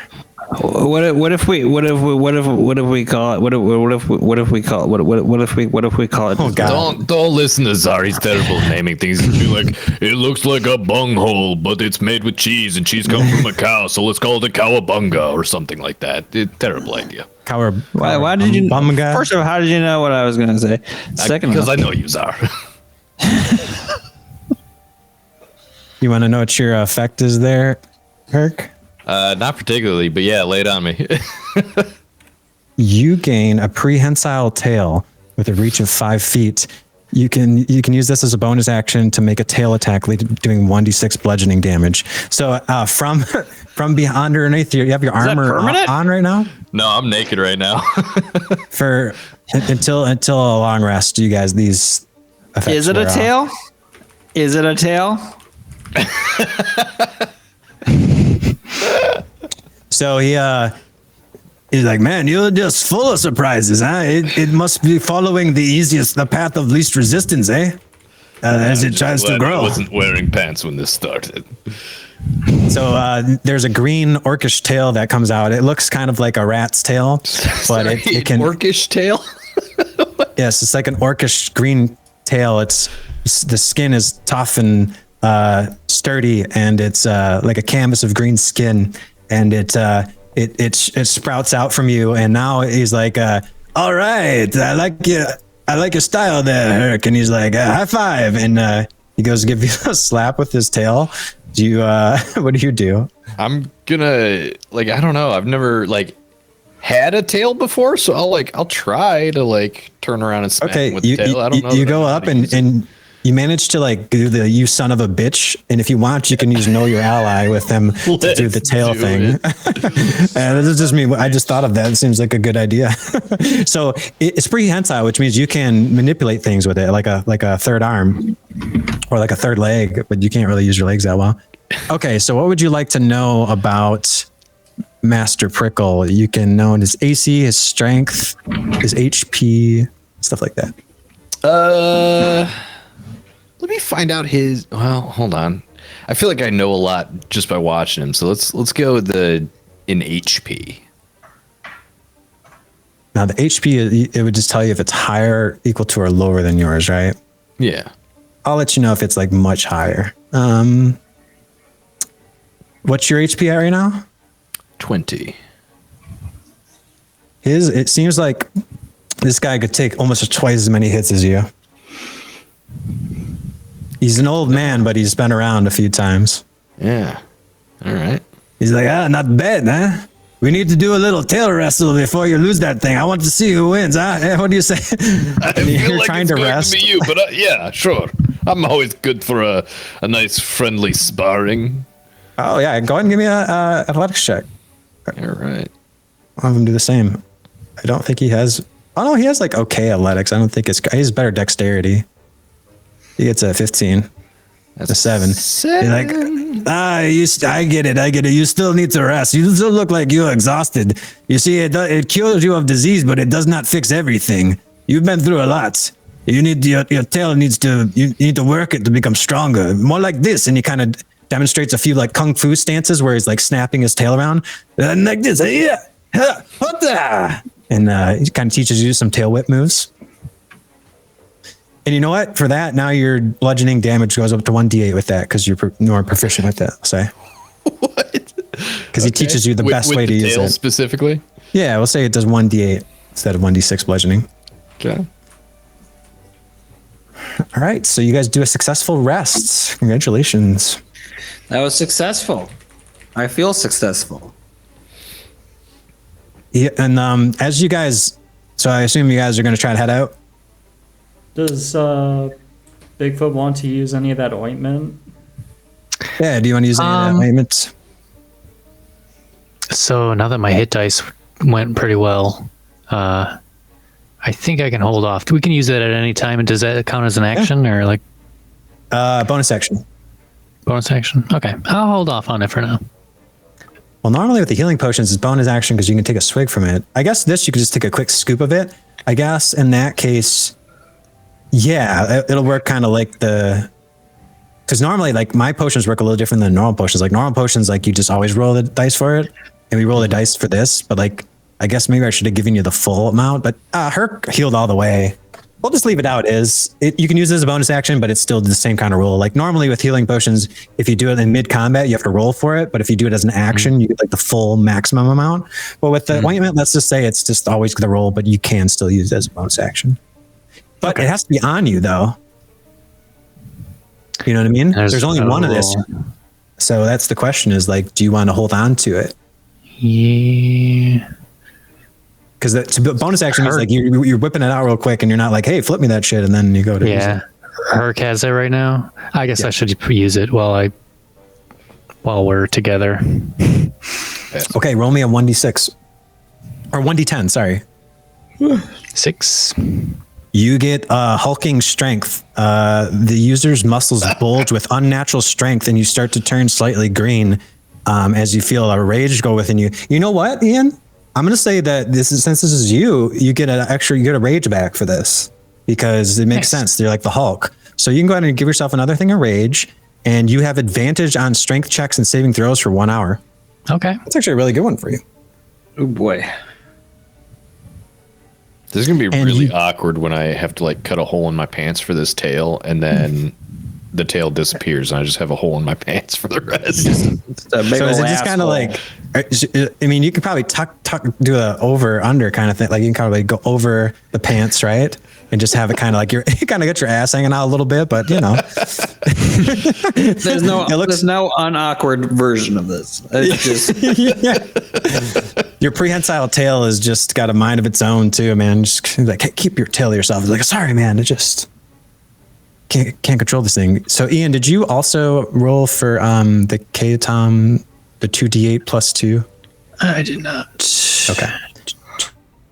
You can certainly do that. And I think we got 11. 11 so plus that should 2, that's 28. Oh, that's full health. Yeah.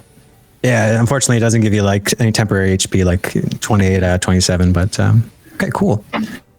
All right. So as you guys are gonna maybe head out, right?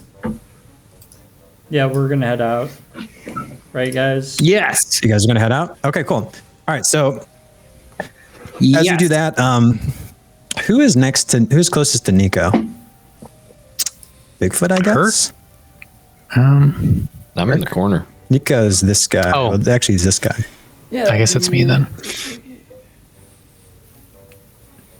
Okay, so like as you go out, he whispers to kind of both of you guys, like, "Hey, dudes, like, come here." Like he whispers, which one of you guys? You guys both respond to that, or who wants to respond to this whisper? Hey, dudes. I identify as a dude. Okay, For sure. so Yeah, so we, all right, yeah, hey there, big hairy dude. Hey, what's your name, by the way? Bigfoot. Oh, it makes sense, right? Oh, you got rats on your feet, by the way. Yeah. So like, and he kind of listen closer. He's like, so like, Master P doesn't really want me to have these, but if you come across a pair of chucks, let me know. You know, they look like, you know what nunchucks are. You know, he says they're impractical, but I think they'd be badass. All right, I'll keep my eyes out. So, okay, thanks, man. Yeah, no, I'll make it worth your while, bro. Thanks. And so you guys start to head out, and I assume that like, you know, Hurk and Splinter kind of walking out as he's like showing him some tail stuff, and he's like, "Oh, and by the way, when you go out there, you might need some extra help. I have these ninja scrolls that I keep on me." And as you guys go out there, he finds one of these tables. Let's say it's this one here, and he shows you there's 3 scrolls that are on this table. And there's the first one is a scroll of grease. The second one is a scroll of jump for increasing your jump distance. And then the third one is speak with the dead. And he goes to you and he's like, feel free to choose one of these starters. This is Pokemon, boys. We gotta only choose one. Remember, you must choose one of these 3 starters. And he's like, and there's plenty more where that came from if you help my sons out with the business ventures. So what are the scrolls? Scroll of grease, scroll of grease, dead, and speak the dead. What was the and then the jump. and jump? Grease is pretty good. I know that one could be pretty useful. Speaking The of- ancient ninja rat scrolls. You mind if I Rat- pick Hurk, or do you want to pick? Oh, go for it. Absolutely, go for it. Mako's probably gonna choose. Oh, no, not that one. What's Speak the Dead? I was thinking of that one. Oh, He's just joking. He hasn't I even mean, if you picked want one. to. It's like I already got like a control spell, kinda. I don't really need Grease. Yeah, Also, while he's debating, so I'll probably you can do that. think about one, it. Speak with Dead. Here you go. Use it wisely. Okay. These are worth very many rounds of cheese, huh? You got it, Master Prickle. And then he's like, "This is my gift to you, Mr. Mako Tsunami, that you may use this to speak with the dead. Best of luck." And he also kind of leans over to you and he goes, "Oh, and by the way, my rat children told me about your friend Hurk. They said that he looked like he was little child in the water, like he not know how to swim. Yeah, if he wants to, give him some of these babies. They always do the trick." And so he goes, "Rat ninjutsu, airbending," and he starts to blow. And he looks like he has like these little floaties. and he says, "These make anyone who does not know how to swim float in the water. You put it on the arm, and it works like magic." This is very interesting, Master Prickle. Can I see that? Sure thing. Here, you have to use special airbending technique, though. I teach you. Rat ninjutsu. And he blows into it. Rat Nujutsu, and he like tries to. No, rat ninjutsu. It is a ninjutsu. Airbending style. Airbending style. Rat ninjutsu. And then you help him to blow up this other thing, and now you basically have these little floaties. And luckily I do have the artwork for this one. I don't have the handout, but I just so happen to. I don't even know how I upload these because usually I just go straight to the handout. They look like this. They have like little sea creatures on them, and there's like a turtle shell. It's kind of motif going on there. So you can if you want to, you can give these to Hurk, and you can add them to his inventory so that he can now float. To Hurk and be like, even when he's "Hurk, incapacitated, I think he you can need still this. float. I don't want you to drown possibly again, and me not being there, my friend." And he like kind of walks over to you and hands you the these devices. Oh, thank you. I take them and I look at them. Knowing full well that Hurk knows how to swim, he was just having some trouble earlier. Well, you said you didn't know how to swim a long time ago, so I didn't know if that was canon or not. But now you can wear these, even if you're unconscious, you'll float. Okay. You won't drown. I'll hold on to them. Thank you. You can put on anything with. Oh, no problems, my friends. Everyone starts somewhere. You can use this to learn how to swim one day. You practice during your downtime, of course. If you don't mind, I think I'll wait until we get to some clearer water to start testing. Okay, well, here, if you do not need those, a little rat told me that you might be looking for something to deal with a tactical retreat. Here, take these special, I call them rat droppings. You drop these down and the enemy will have a hard time. If they step on one of these babies, they're going to be in some trouble. And he hands you these things, and I'll also add this to your inventory. It's they essentially work like caltrops. You can use them in middle of combat. If you tie them to your belt, like so, and he shows you, he's like, you can release them quickly with one pull. So essentially you can use these as a bonus action. Excellent. This is super helpful. You're just so generous. Makes me want to cry. You have already cried your tears for Tiny Tim. That was enough for me. I have repaid you now. Hopefully the favor is also repaid. If you could possibly, my sons, they do not know what to do with their lives. They do not train as hard as they should, but they do like this, what you call it, Chircle. If you could help them with that, Remember, they need 3 things. They need fresh ingredients, probably from a farm somewhere. If you ever go to a farm, you need to get a place to sell it, and you need a large oven. Unfortunately, the only oven in the sewers that we know of was the one that they used to make that monstrosity, the gingerbread golem. But if we could get access to that oven, somehow, one day, we could make a lot of dough. You know what I'm saying? And I do not just mean that literally. Absolutely. I will do everything in my power to help you guys find. Start your business. Best of luck to you and your crew. What do you guys have like a team name or something? We call ourselves the Teenage Mutant Monk Tortles. It does not exactly roll off the tongue. What do you call yourselves? We're the Moist Makers. Right. For the guy who can't swim. Interesting. Okay. Oh, because you shed tears for your enemies after you slay them. Ah, I see. Very wise. Well, not exactly. It's because we like water.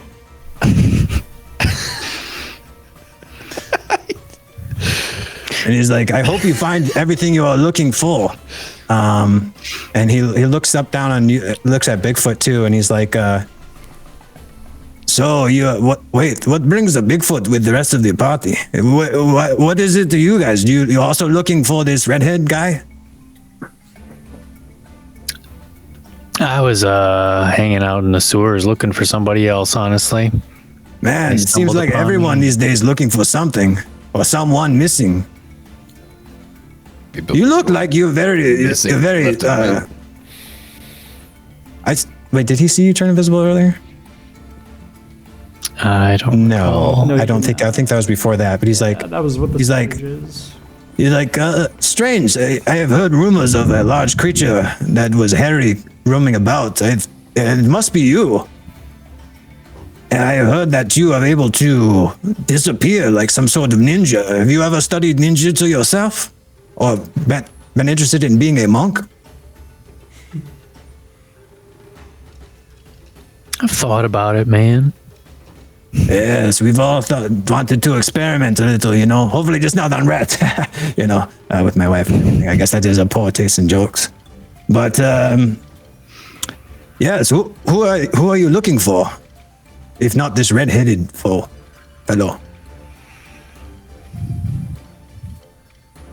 I cannot remember. Nain Rouge. That's right. My friend, the Nain Rouge.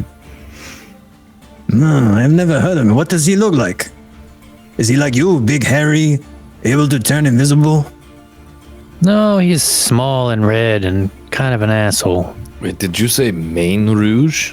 The Nain Rouge. Nain Rouge. With an N. Oh, yes. There was a... I know these sewers like the back of my hand. There were similar reports, similar to the hairy beast that could disappear. What is it? 2 fortnights ago, maybe. I heard rumors there was someone very shifty in the sewers. No, not part of any other clan. Maybe that was your friend. I think we saw him down here. Was some bad things going down around the time that you saw him? Well, that is when the war broke out with the Xanathar and the Zentarim, yes. Yep, that's my guy. Maybe one of those is responsible for whatever has happened to him. You know... If anybody was responsible, it's probably Xanathar. Let's be real. He's like, where are you guys from? Strange creatures. He said you guys like big feet. You and Nain Rouge. Strange creatures I've never seen. You're also shifty, able to disappear. It's not something you see every day unless you are not a monk who knows how to teleport in the shadows. Where do you hail from? Well, I come from the forests.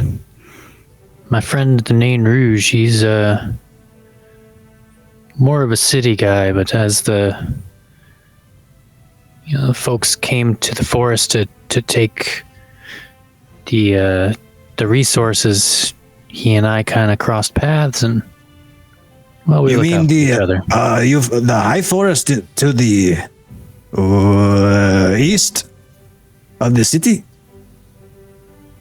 Yes. The high forest. That's I see. Yeah, very sounds like a very good place to chillax, as Nico would say. And Nico's like, yeah, chillax, bro. He's like, that is a lot of fake creatures live around that area. Yes. You know, the Waterdeep festival going on right now celebrates the Fey, many Fey traditions in the city, and with the full moon coming up, it would not surprise me if perhaps you came down here to visit for the festivities. There is rumored to be a red moon at the end of the month. Perhaps that is why he came down here. That sounds like a Nain Rouge thing to do. Yes, Nain just makes a habit of hanging out in sewers. Many tricksters. Yes, very tricky. I heard there was a very tricky person down here. Sounds exactly like your friend. Yes, indeed. Well, best of luck. I hope that you can find him. Hopefully it was not the Xanathar who took him. But if he did, perhaps you may get some detail. There may be a reason yet for you to take on this dangerous venture to visit the Xanathar. Best of luck to you, my big hairy friend. And Tim, Goodwill comes up to you and does a little tip, and they seem to like be saying like they do kind of like that Japanese thing, like the bonsai thing, where like they do kind of the bowing thing, like good luck, and they go, you know, like because they speak rat, they can't say bonsai. I'll whip out the ocarina and play a little ditty, and so I can say goodbye back. Oh, I see you trying to learn this way. And he's like, I have a scroll for that too. Here. And he hands you a scroll that allows you to, it's like sheet music. And it basically tells you how to play a song that will guaranteed every time let you talk to rats. So you do that, and you do not need a performance check for this one. It just works. Okay. Is it a one-time use scroll, I assume? No, it's just it's like it's a scroll from, not like a D&D scroll. It's just a scroll of paper he hands you that is sheet music, and it tells you how to play the song, how to play a song that will always, like a greeting song. He's like, very important to make a good greeting, like like hand signs, like a ninja. Yes, you make sure you always make this hand sign too, like nin. Okay, I do my best to try and replicate his hand sign while I play his sheet music. Okay, you do like that little thing. So you start with a little ninjutsu thing, you play that, and now you can speak with the rats. All right. I say, listen, little guys, thank you so much for your help down here. Literally saved my life. I couldn't have done it without you. Again, sorry about Tiny Tim or Tiny Jim, whichever one it was. I just want to give you some parting wisdom. I'm sure your big turtle brother here is going to try and get you to help him sniff out some cheese for his new Chircle recipe. Be very careful if you think there's some cheese in a suspicious spot. A lot of people like to put cheese on top of traps to snap down. Very good cheese, always fresh, always very fresh. Yes. Oh, it's so dangerous. Always be aware of your surroundings, because it could be a rat trap, could be a mimic, could be a rat trap mimic. You never know. Oh, that's very good. Yes. Yes, we what we do when we find that? What do we do? What we do when we see the cheese on the mimic trap? Get a stick and you poke it first, and then you can get the cheese. They seem to look at you for a second. What? A stick. You demonstrate with your tail? What? They seem to be using their tail, and they're like like this. No. I'll walk over to this table over here and pull out a knife and chop off some splinters, little toothpicks. Okay. Hand it to him and be like, use these. You poke the cheese with. They both grab it and they start going, yeah. And he's like, and Splinter's like, yes. No, demonstrate with your tail. Yes, like that. That's the only way they know. All right. And then I guess I'll try and get a bigger piece of wood and use my tail to like wrap it and try and like There do you like go. a stabbing motion with it. Okay, so you use your prehensile tail that you have to demonstrate with these, like with some sticks or that spear that you got maybe, and then that you got harvested. Spear? Oh yeah, I have the candy cane spear. The candy cane spear. So you show with that, and then they start to mimic you, and now they seem to know how to disarm traps now. Hell yeah. And they say, yes, thank you, big green one. Thank you, big green one. Oh, yes, thank you. We be very careful, very careful. You find fresh cheese for us, though, right? Yeah, yes. Sure. If I find some, I'll try and pick it up for you. Oh, thank you. So good. We love fresh cheese. We never get chircles. No. All right. So you learned that. That was speaking with the rats, right? Oh yeah, and then I'm gonna look at Nico and be like, "Hey, you, share What's up, bro? Go with your brothers down here." he's like, share the chircles. Ah, man, it's rare ingredients, but I guess what goes around comes around. You got it, dude. All and right. he does the shaka. He's like, that's the turtle sign. That's the turtle hand sign. like as like the hand sign, the Naruto hand signs. He's like, this is how turtles say what's up. What's And so if you- up? What up? So if you do that, any turtle sees that will know that you're legit. Do you guys have any of your own hand signs that you use? Like, is there like an orcish hand sign, or what about you, little dude? Like little Kobalt dude. Do you guys have a sign?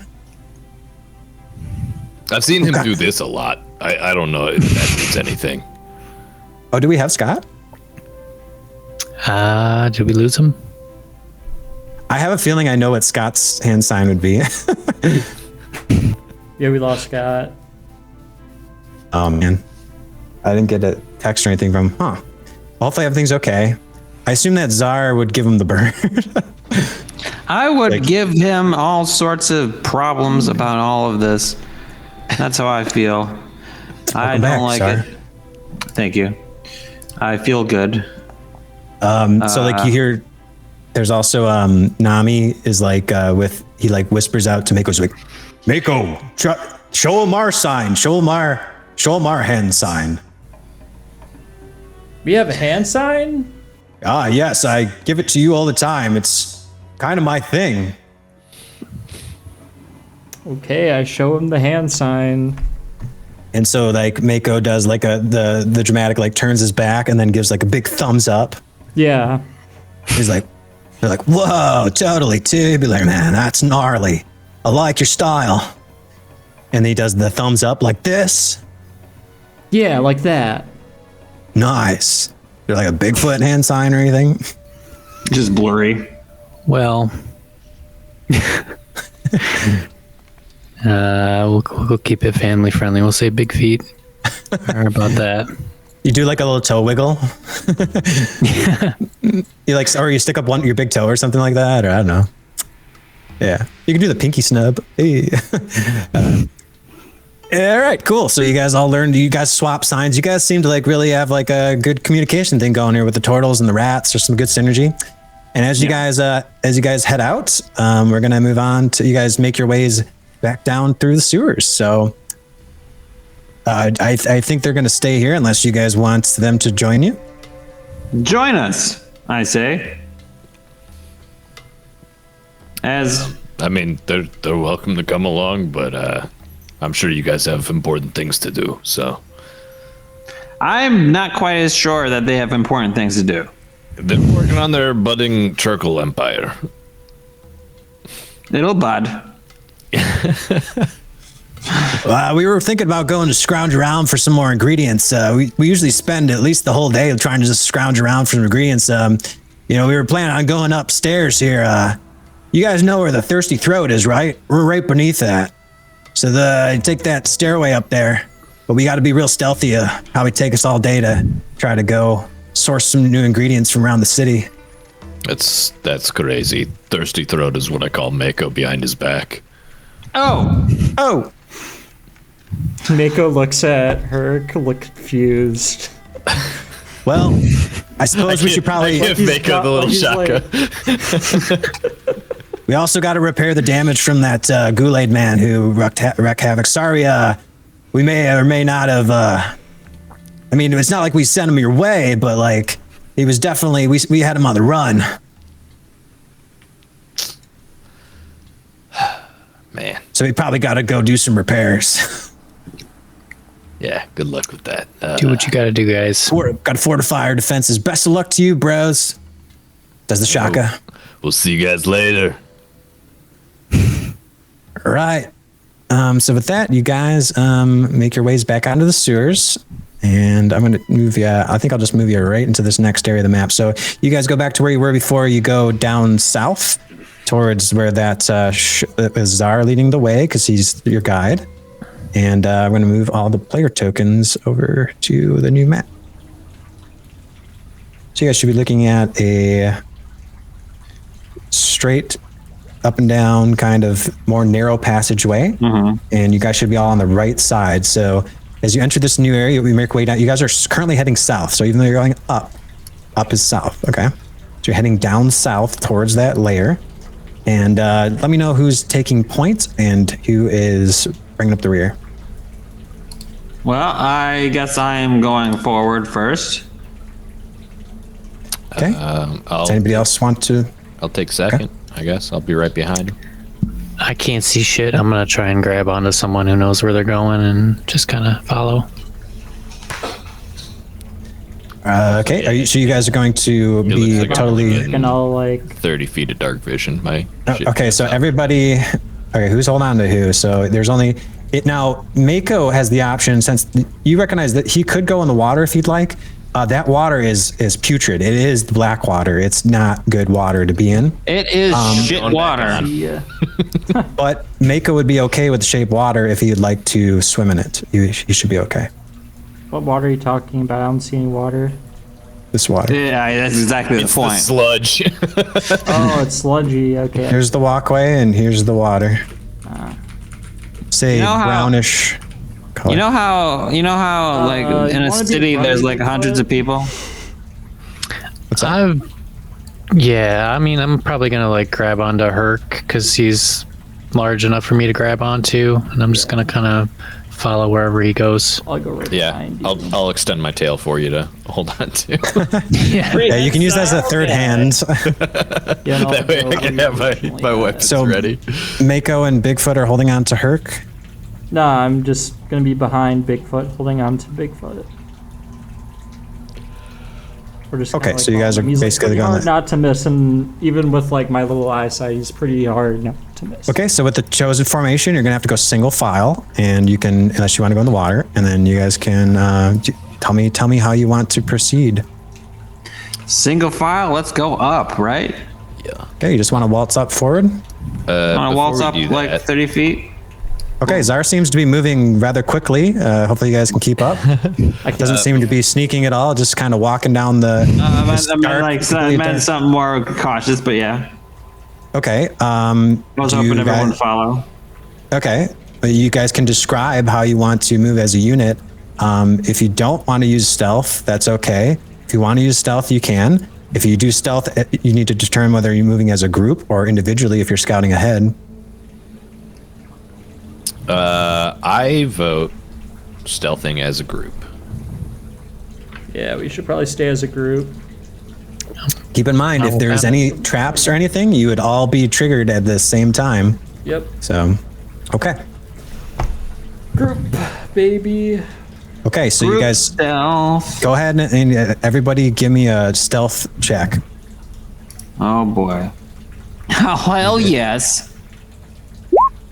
Yeah, like hitting a broad sign of a barn there. You have good decks too, Ian. That sucks. Also, disadvantage for Hurk and disadvantage for I have Mako. inspiration. Maybe I want to re-roll that. So this way it'll work. It'll be an average. So just think of that too. When you're, I want to see everybody else's rolls before you use it. Boy, it's not good. Yeah, it's just bad. Yeah. So Overall, yeah, don't waste your inspiration. Okay. and then where Forget is it then. check? Do Renear's check. See if he can help boost you guys. He is a rogue. We should be able to get you something good. You got an 11. Wow, that's bad. Wow, Renear sucks. So let's see. 8. So we got an 8, a 4, a 22, a 6, and an 11. Okay. All right. So you guys try to move together as a group. With you guys being all exhausted and kind of like you occasionally bump into each other because you can't really see. It's like a big conga line as you start to make your way up. So I'm going to move the group up together. As you do that, you make your way down the hallway. Whoop. Make your way down here. I could probably just go like this. As you do that, you come up to, there's an intersection. And Tzar can see, Tzar is taking point. So as he does that, you can see that there is, whoop, I got to move the stream there. See a fork in the road, guys. I see a fork in the road. Now you can go right or you can go left. Give me a perception check with disadvantage, Tzar. Okay. Or it could be an investigation, I guess. Perception or investigation? What you want? Well, it depends on what you're trying to do. If you're trying to look around for signs of something, like look around the area a little bit, it'd be investigation. If you're just trying to get a sense of like, do you hear anything or see anything coming, then it would be a perception check. So it's up to you. Can I do a listen to see if I can hear a commotion from either side? Yeah. Okay, so he's doing a listen. I should do an investigation. I never turned on the sewer sound effect, so there is a -5 to this hearing checks because of the water. What's that? So Hurk, that would be 11, would be down to a 6, and then Scott, your 16 is an investigate. That was good. Oh yeah, you got a +4, don't you? When you guys get a chance, just go ahead and scroll up the feed here and notice that even though I had disadvantage on every single check, it was always the roll on the left that I was getting. So even if I didn't have disadvantage, I'd still be rolling like shit. Yeah, that's a bummer, man. All right. Yeah. So Hurk, you over the sound of the water and everyone shuffling, you can't quite hear. It doesn't sound like there's anything coming other than just the sound of the water as it flows and drains, and you hear the occasional rat and the mosquito, and you're a little something. Now I hate those sounds.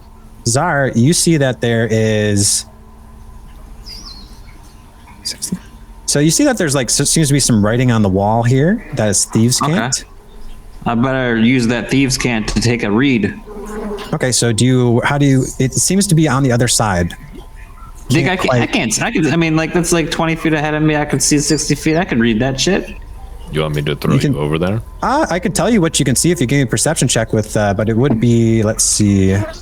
Yeah, still a disadvantage because you don't have any light source and you got dark vision, so you can see, but it's dim lighting, so it's obscured, which makes it a disadvantage roll. Unless you turn on a torch, you'd be able to easily see. 5. You can't quite make out from here what it says, but there's definitely, you recognize, it looks like there's some symbols, and you and Jimpachi use symbols to communicate with each other. You don't see any markings you're kind of looking around to see if he's left any markings behind, because your twin brother Jimpachi would use thieves' cant to let you know if something was amok. So with that, you don't notice anything, but with your perception check, all you can tell is that to your left it seems to be fairly dirty, and to your right it looks very clean. Yeah. In a situation like this, it seems always best to follow your nose. Let's go to where it's clean. Okay. What do you guys think? I'll use your expertise. You worked with Xanathar longer than I did. You probably know where they like to hide out. All right, so here's what happens. Tzar, as you look around, you look to the left, you look to the right. Now, this area looks more, it doesn't necessarily look like it's more well-maintained. Like structurally, it looks about the same as like a regular section of sewer, but as Tzar turns around the corner in the dimly lit sewer, his little cobalt eyes catch sort of a peculiar sight. The sewer, it seems like pristine, but almost like unusually pristine. Like it seems to be spotless. And as he does that, he turns and the air starts to thicken around him. And as he turns the corner,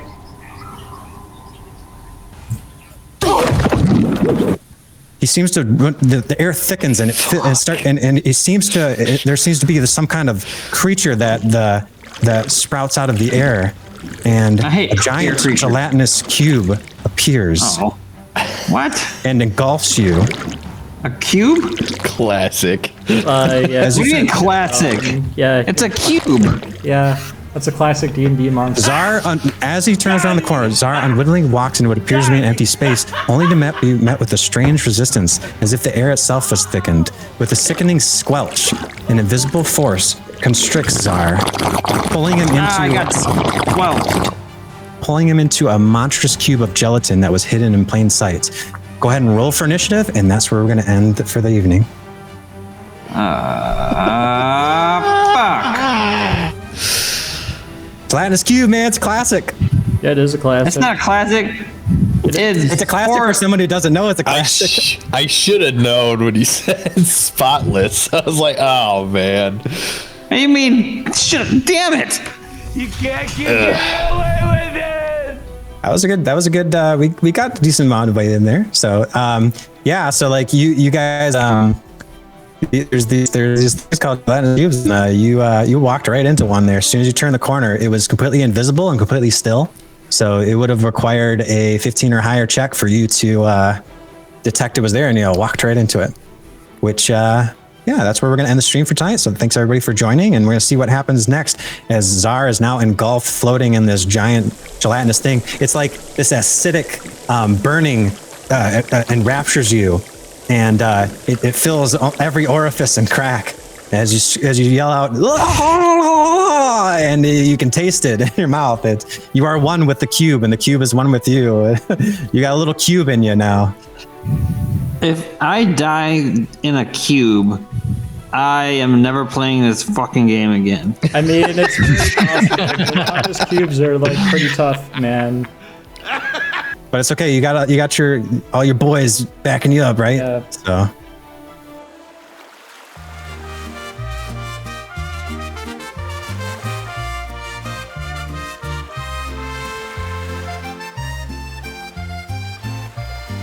En el pueblo de Tzar, una tragedia sin igual, un kobold despreciado buscando su destino final. Tira a los dados con fe, pero no encuentra su redención. A pesar de su suerte, no recibe ninguna atención. Él quiere tener suerte, pero el destino le juega una mala pasada, atrapado en un ciclo eterno de desdicha y esperanza. El trágico Tzar